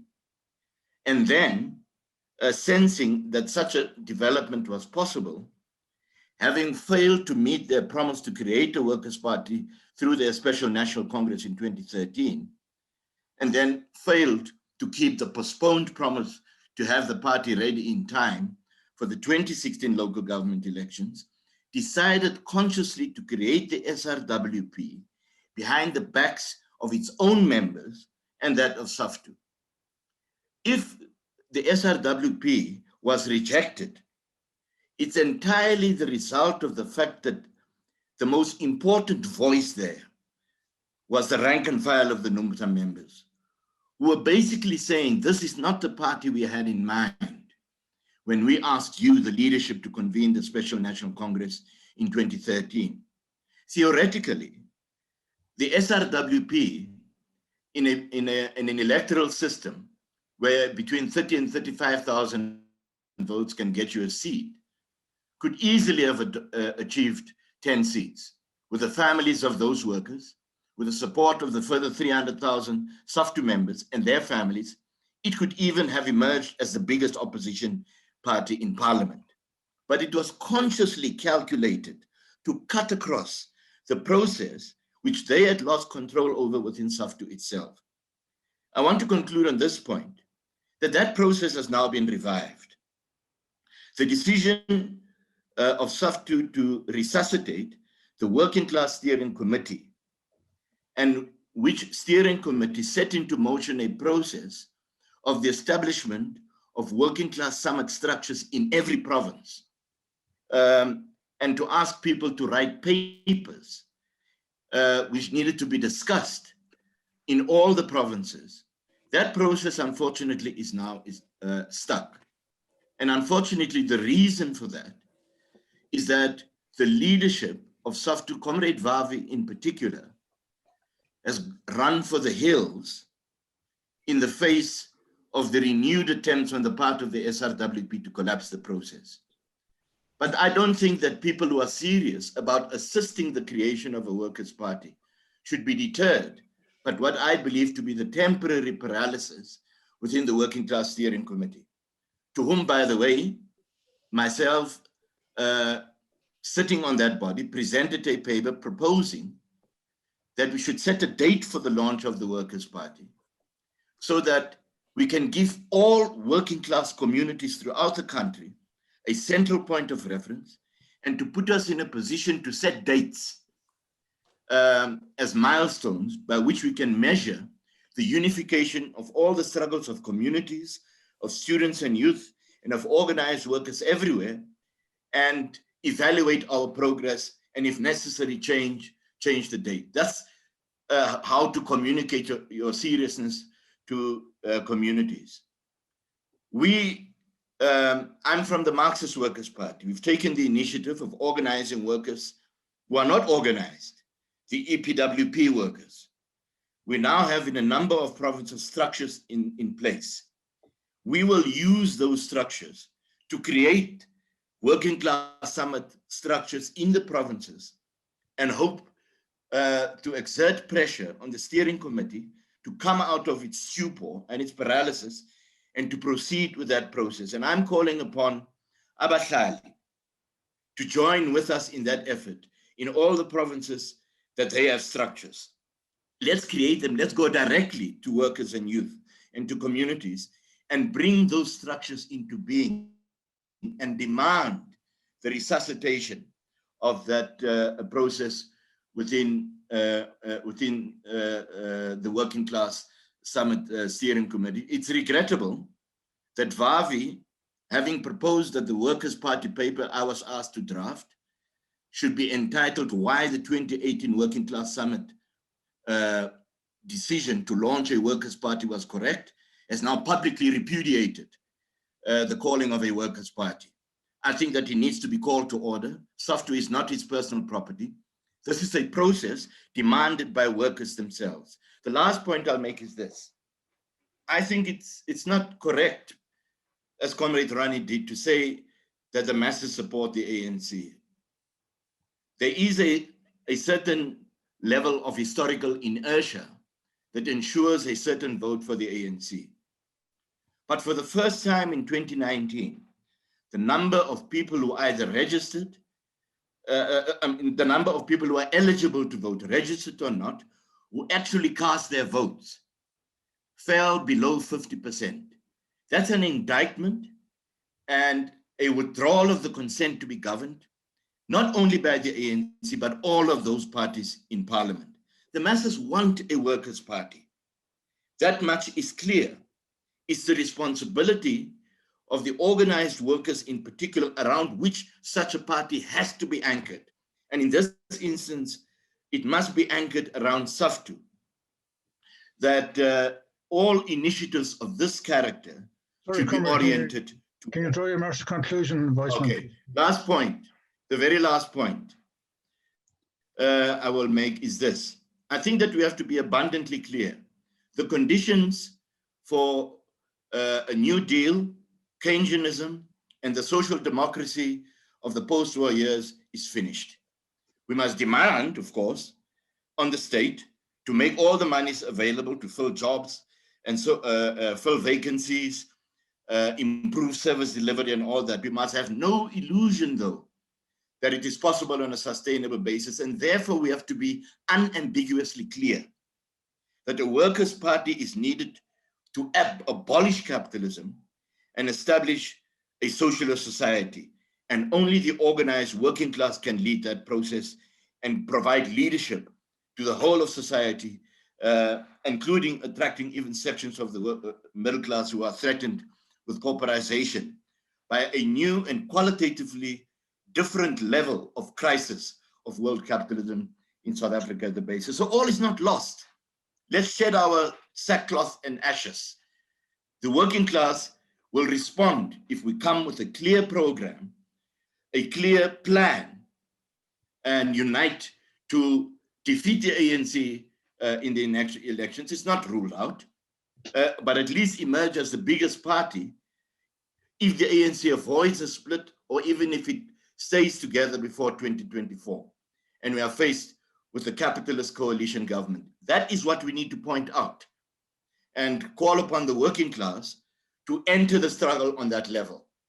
At the same time, to unite its forces on the ground. Thank you very much, Chairperson. Apologies for going. Thank you, Vice-Man. I allowed Vice-Man to go on longer than other speakers because the points he was raising were points of difference with some of the other speakers. And it's important that differences are given an opportunity to be expressed clearly and concisely. Now, there'll be a very short opportunity, unfortunately, for Spoo and for Ronnie to reply to, and David to reply to these points, but we thank you for your contribution, Vice-Man. Now, I now notice that we've got Steve Zelster now wants to speak from Oakland. How are you, Steve, from Oakland? I'm asking the comrades from San Francisco. Yeah, sorry, Steve. I remember I met you in Oakland. So I want to ask the Comrade's opinion about this. I said initially we would try to finish at 6. Obviously, that's not going to happen. Would it be acceptable to Comrades to finish, let's say, at maybe 6:15? That's about another 15, maybe 20 minutes. Is there agreement that we go on for a further, say, 20 minutes from now? Is that acceptable? Yeah, okay, so we'll do that. So in that case then, our next speaker is Solon, then followed by Steve Zeltser, and then we'll talk about the summary points that want to be raised by Ronnie or Spoo or David or Roger, sorry, also indicated you wanted to speak. So Solon followed by Steve. Solon. Nothing happening there. Okay, so we'll wait for Solon to come back. So Steve. Okay, well, first of all, I want to welcome this discussion, which I think is critical. Sorry, I'm joining it late. I mean, the question of a workers' party obviously is not just a South African question. I'm part of a small committee called the United Front Committee for a Labor Party in the United States. But the rise of nationalism, the rise of, yeah, hello? Yeah, sorry, that's Solon. Solon, we'll take you, yeah, Solon. We'll take you when Steve Zeltser completes his contribution. Is that okay? Solon, is that acceptable?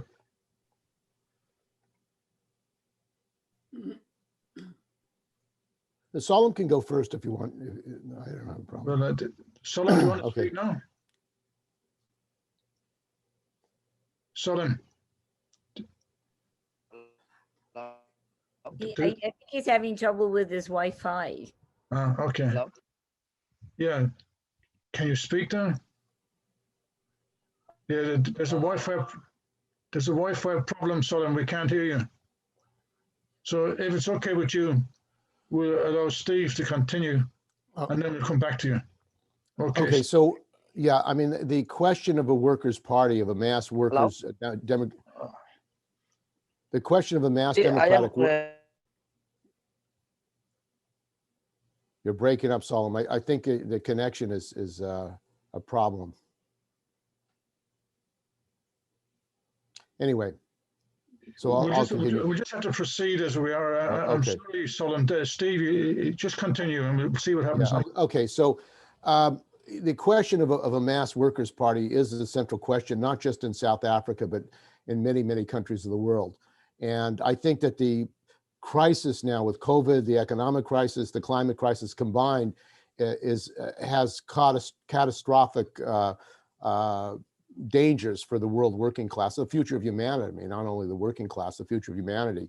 So I think that the developing a united front campaign for a labor party, a workers' party, is a critical task for the world working class in most countries of the world.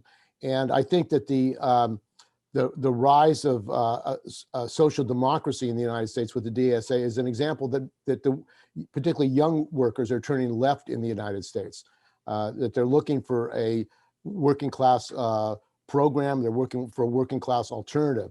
And I think that's the same in every country. So I think that the critical task we face in the United States is a trade union bureaucracy. There is no social democracy. We have the Democrats and the DSA, which want to work in the Democratic Party. But the impediment is that the trade union bureaucracy in the United States are tied organizationally, politically, ideologically to the Democratic Party. And I think that that struggle inside the unions and in the working class in general over its tasks is critical. I agree that we must go to workers in their actual struggles against privatization, against union busting, and also defense of workers against racist attacks, which are growing in this country, exacerbated by Trump and right-wing forces who want to pit workers against workers. So I think that the problem in the United States is sectarianism of the left, and similar probably in other countries. But there needs to be a united front for a labor party and united front actions on class issues, on working class issues. A united front against fascism is critical as well, because the fascists are growing, and particularly Black and brown workers, Asian workers do want to fight fascism. So how you organize that is the task of those trying to build a workers' party, a labor party.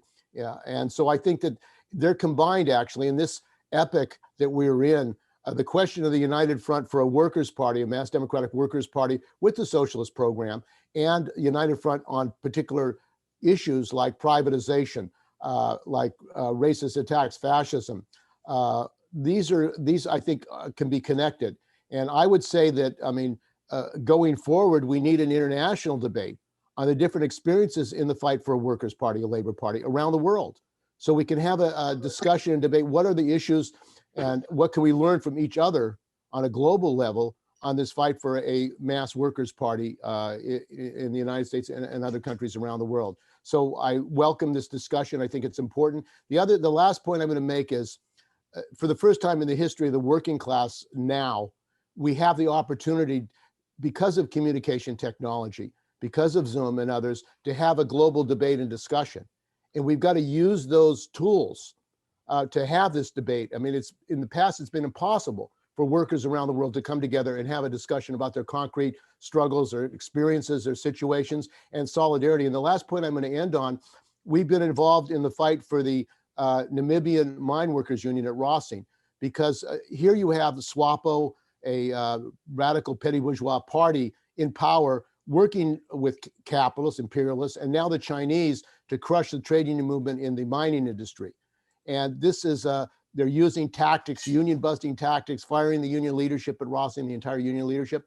This is an example of the role of China and their investments around the world, but particularly in Namibia. So I would urge comrades here to support the struggle of the Namibian mine workers and build an international campaign. Their lawyer, Hiwat, who had to get off, is also come under physical attack. They shut off his electricity and his water because he represents not only the mine workers, but the fishermen and other unions in Namibia.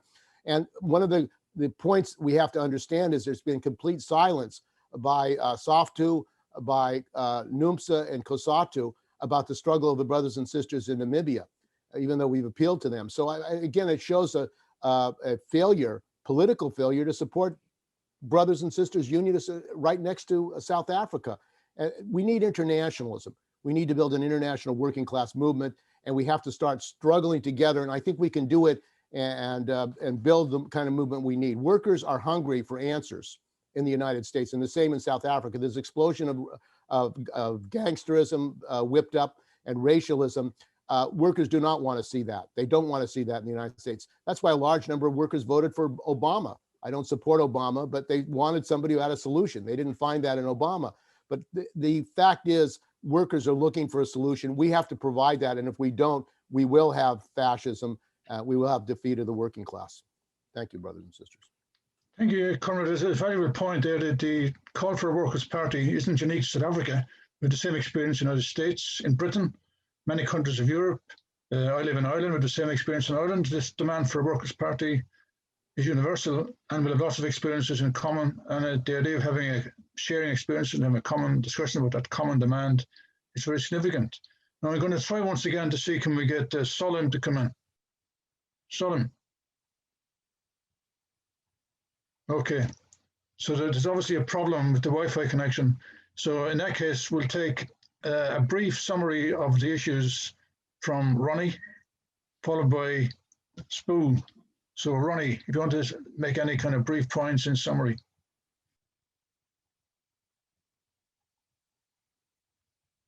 Nothing happening there? Oh, Ronnie, do you want to make some brief points? I'm going to be very brief. I'm glad and pleased that those who spoke were given adequate time. I think clearly we've had some very good input and discussion.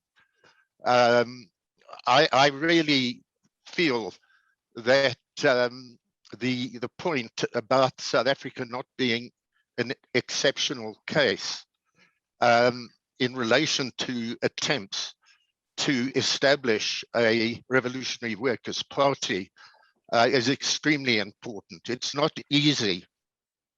We faced with a lot of the similar problems that comrades are faced with where you speak from in Ireland, Chair.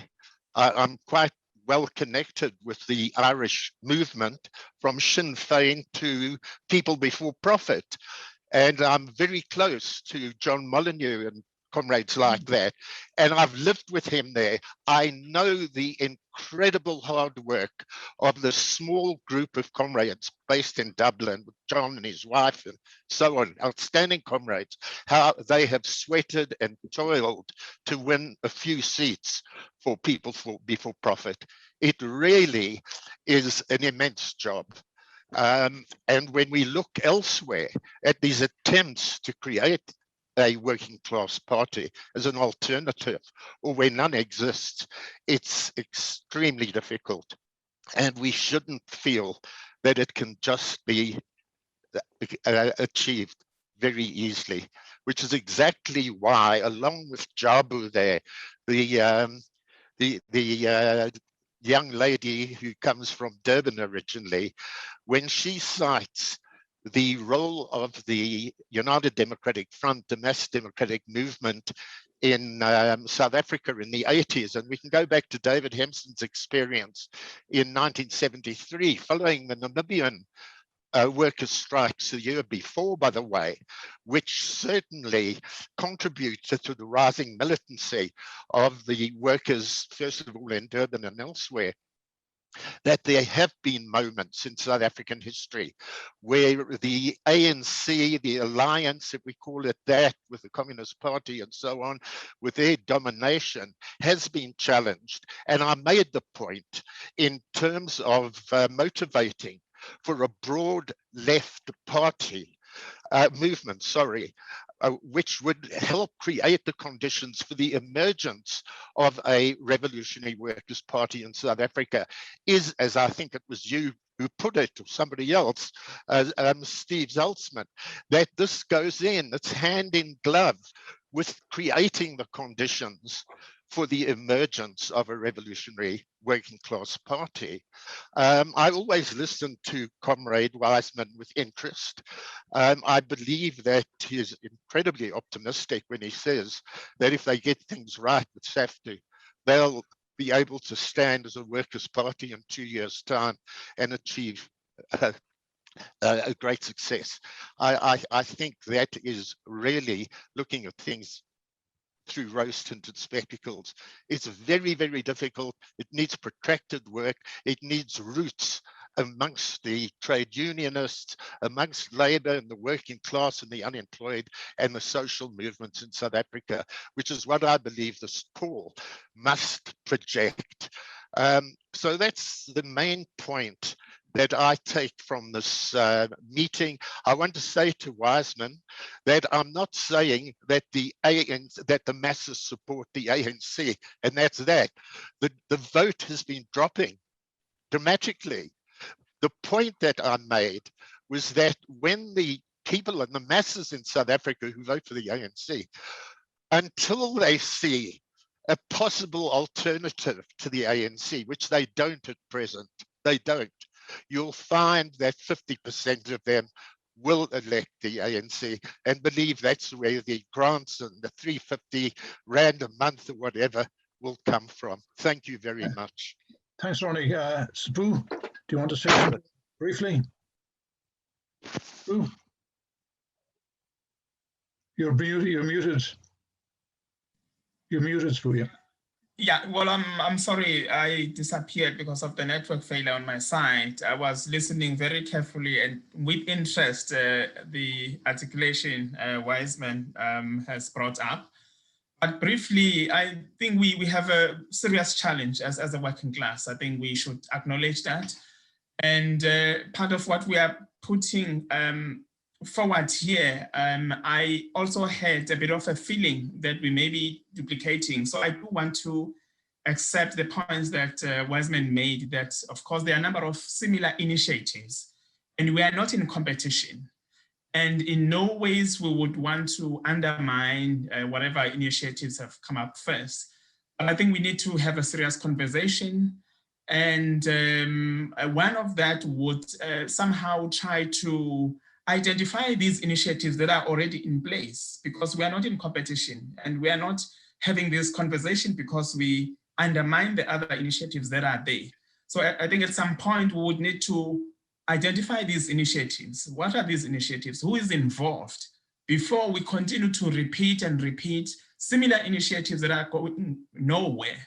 So if we're really serious about really taking this forward, I am not saying this is a perfect way of doing it, but if there are other initiatives, Wiseman have mentioned the Cry of the Excluded, for instance, and other initiatives. And most fortunately, Abahlali are part of some of these initiatives. But we weren't really informed of the bigger picture of these initiatives. You know, sometimes you get brought in because you have these, you know, you are curious, but you also want to be joining the progressive forces in whatever way they come. That's how we find ourselves in these initiatives. But if we're clear enough, it would be absolutely unnecessary to create and recreate initiatives that are similar, because we are not in competition. So that's the only point that I want to make. The last one is to re-emphasize the importance of solidarity between and within struggling communities and the working class in general. Now that we are in this crisis, I think we need real solidarity. And the solidarity that we've been begging, of course, with trade unions who have rejected us for too long. They would often want to use us when they want the masses, but when we need them, they are nowhere to be found. So we are calling for a peoples to people solidarity, not just solidarity with leadership, because this is what tends to happen only when leaders meet over a coffee and they think that is solidarity, without allowing workers on the ground to actually meet together where our force and our power lies. Thank you. Thank you, Spoo. We'll now take brief contributions from David Hempson and Roger Sullivan. Okay, David. Comrades, it's been a rich discussion, and I think the tradition of the labor movement is that we want to hear a positive and present a positive way forward, but our ears should always be open to other points of view so that we can debate and really understand the issues. I mean, the early labor movement, at least in the 70s, I think I would usually get to bed at 2 or 3 in the morning because there had to be extensive discussion on just about every point. And that tradition has slipped away in many of our mass organizations. We don't necessarily need 3 o'clock in the morning, but we do want a cut and thrust of debate.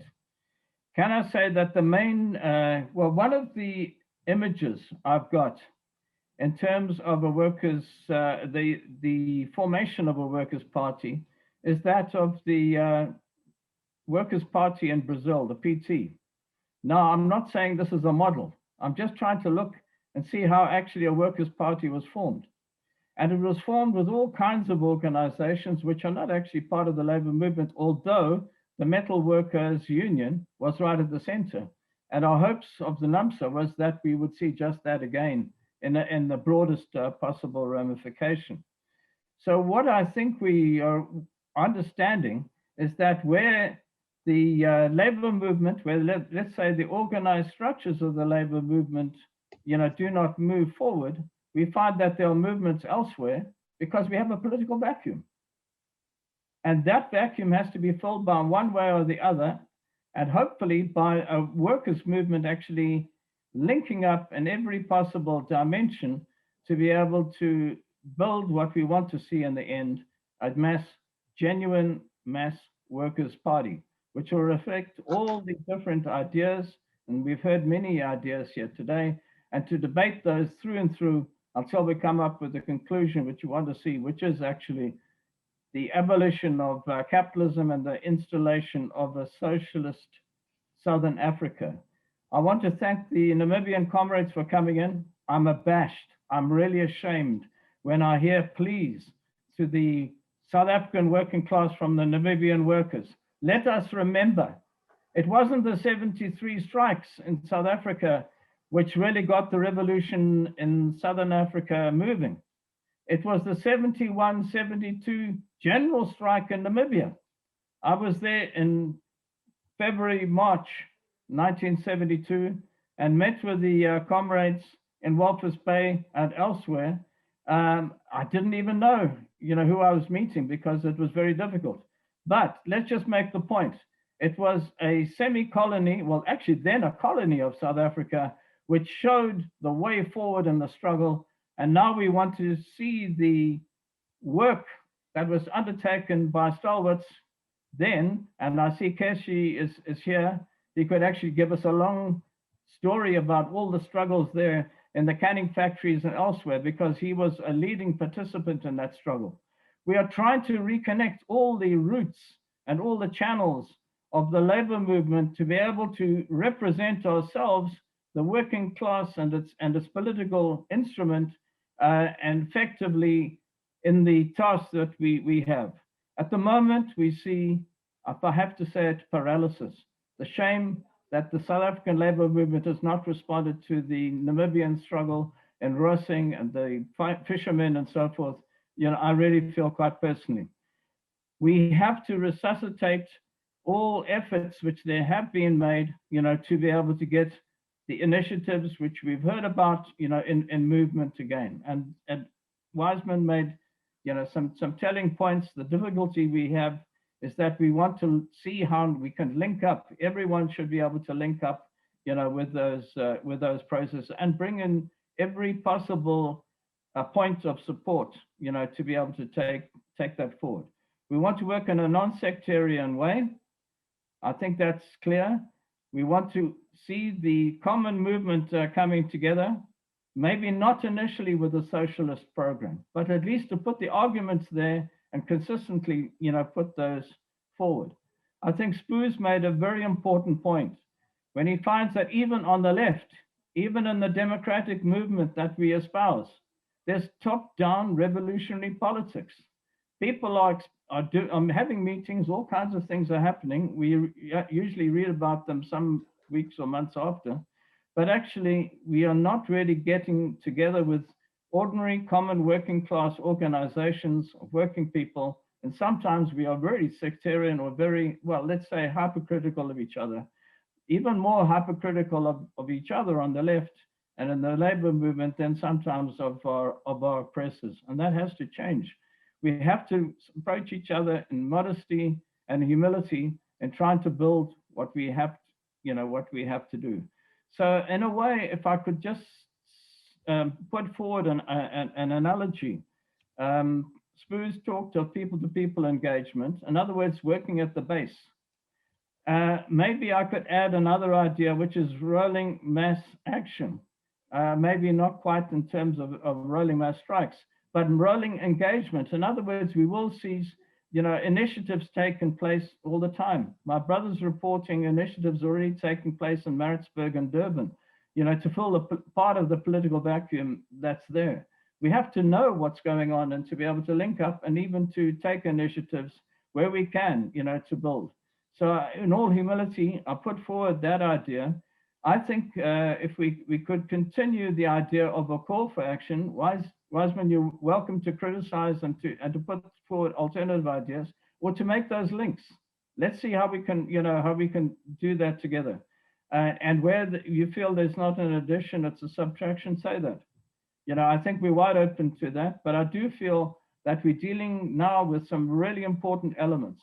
We have now the poorest of the poor, in a sense, organizing themselves. It's an absolute miracle. And we celebrate the advance of Abashlali. We have people like Ronnie, who's had enormous experience. Ronnie, I don't necessarily go along with your idea of a Keynesian, formulation. I'm listening to debates even now in the US that actually American capitalism has gone beyond its limits in one sense, and we could see inflation arise and so forth with the initiatives that are being taken. So look, capitalism is full of problems.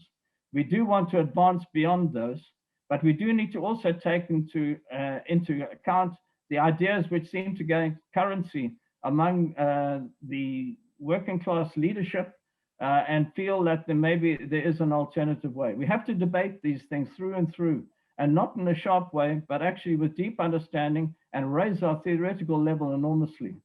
So I think with all those points, I'd like to ask comrades, and particularly Ronnie and Spoo, if we can continue this dialogue offline, if you can put it that way, and then to be able to report back, and then to be able to have a sounding board, when it's possible. Let me just conclude at that point. Thank you, David. Our final speaker is Roger Silverman. Roger. Yes, thank you. I just want to make a couple of points. First of all, Comrade Steve Zeltzer talked about how modern technology allows a global debate. Now, that's precisely what we've had here today. We've had comrades from several countries here. WIN exists precisely for that purpose. We have comrades from all around the world, every continent. We have meetings. Normally, we'll be resuming weekly meetings from September. And I do hope that all the comrades who participated today, we really welcome it. It's really good to see them. We hope that they will sign up and will come regularly to our meetings to discuss the revolution which is unfolding around the world. It is particularly good, I must say, to see so many comrades from South Africa, so many activists from a range of traditions, and including also some comrades that I last met maybe 3 or 4 decades ago in the very early days of what was then incapable and the Marxist workers' tendency of the ANC. Now, South Africa, of course, has always had a special significance for labour activists worldwide. It touches a special chord of worldwide solidarity. In earlier generations, for instance, in the First International, at the time of the First International, the worldwide solidarity with the Civil War to abolish slavery in the USA. In the 1930s, tens of thousands of youth signed up to join the International Brigade, which fought fascism in the Spanish Civil War. And 15,000 of those actually gave their lives. And so in more modern times, the worldwide struggle against apartheid, so the boycott of South African goods, caught the imagination of an entire generation. I remember when I was, I think, not much more than 13, I think, I wrote my first article was on South Africa, having read the book by the trade union organizer, Solly Sachs. My generation watched in awe the courage and defiance shown within South Africa, from Sharpeville in 1960, the Rivonia trials in 1964, the Soweto uprising in 1976, the heroic street battles of the 1980s, etc., which culminated finally in the downfall of apartheid and the election of Mandela. Obviously, what followed since then leaves a bitter taste, which we don't need to explain what I mean by that. But I'd say that if we look at the situation now, we are in the midst of a worldwide revolt. We say this in every meeting, but that worldwide uprising, which we're seeing, has particularly affected the entire continent of Africa. It's true that in South Africa, that process has been delayed, which is entirely understandable due to exhaustion, demoralization, and the past betrayals. Are we now or not witnessing the birth of a renewed uprising by a new generation in South Africa? That, I think, history is still to decide that question, and that was a key point of issue in the discussion today. But the discussion has continued. The presence of so many comrades from South Africa shows that the revolutionary movement is still very, very much alive, and there is you know, we can be sure that there will be huge new developments taken by the South African working class. I'd just say the discussion here today is in the finest traditions of the labour movement, and it's a culture that WIN firmly bases itself on, not of grandstanding or preaching precepts that have merely been learned by rote from the textbooks, but a debate arising out of a genuine democratic exchange of experiences and ideas by militants who are active in different sectors of the working class, both within the country and on a global scale. Comrades have talked about the need to develop new workers' parties in various countries. We need to develop a new worldwide workers' party, a world international. That is what the Workers' International Network stands for. we believe that in this very, very small beginning, we can help to hasten the process by which there'll be the debate within the world working class will lead to the development of a great new organizations and movements. Let's hope that we're in an early point in the development of a new stage of a South African revolution that can once again inspire the world. I'd just say that if you are not already on the mailing list of Workers' International Network, please do sign up. Please do, through whatever contacts you made to attend this meeting, you're welcome to attend and to participate and to debate. The next meeting is in 2 weeks' time on the 15th of August, where we'll be having a discussion on to mark the centenary of the birth of the Chinese Communist Party and what that represents for the world today and what China represents, led off by the foremost authority on Chinese Marxism, Greg Benton. From September, we'll be resuming weekly meetings. So thanks very much to the comrades for their participation. I hope to see them many times again in the future. Thank you, Roger. I'm sure comrades agree this has been a very useful and a very constructive discussion. And I want to thank all the comrades who contributed. Lots of issues have been raised and lots of thought has been put into consideration of these issues. A particular thanks to Ronnie and to Spoo, our main speakers. There were 47 in attendance, which is a very good attendance. And these are people who are active in the labour and trade union movement in many countries.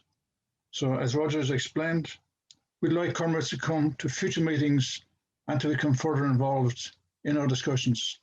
I think this meeting has been a significant step towards a socialist revolution. We shouldn't underestimate discussions of this nature. So say in conclusion, Amandla. So that's it, comrades. Have a good night and thank you all for attending the meeting and for contributing to the discussion.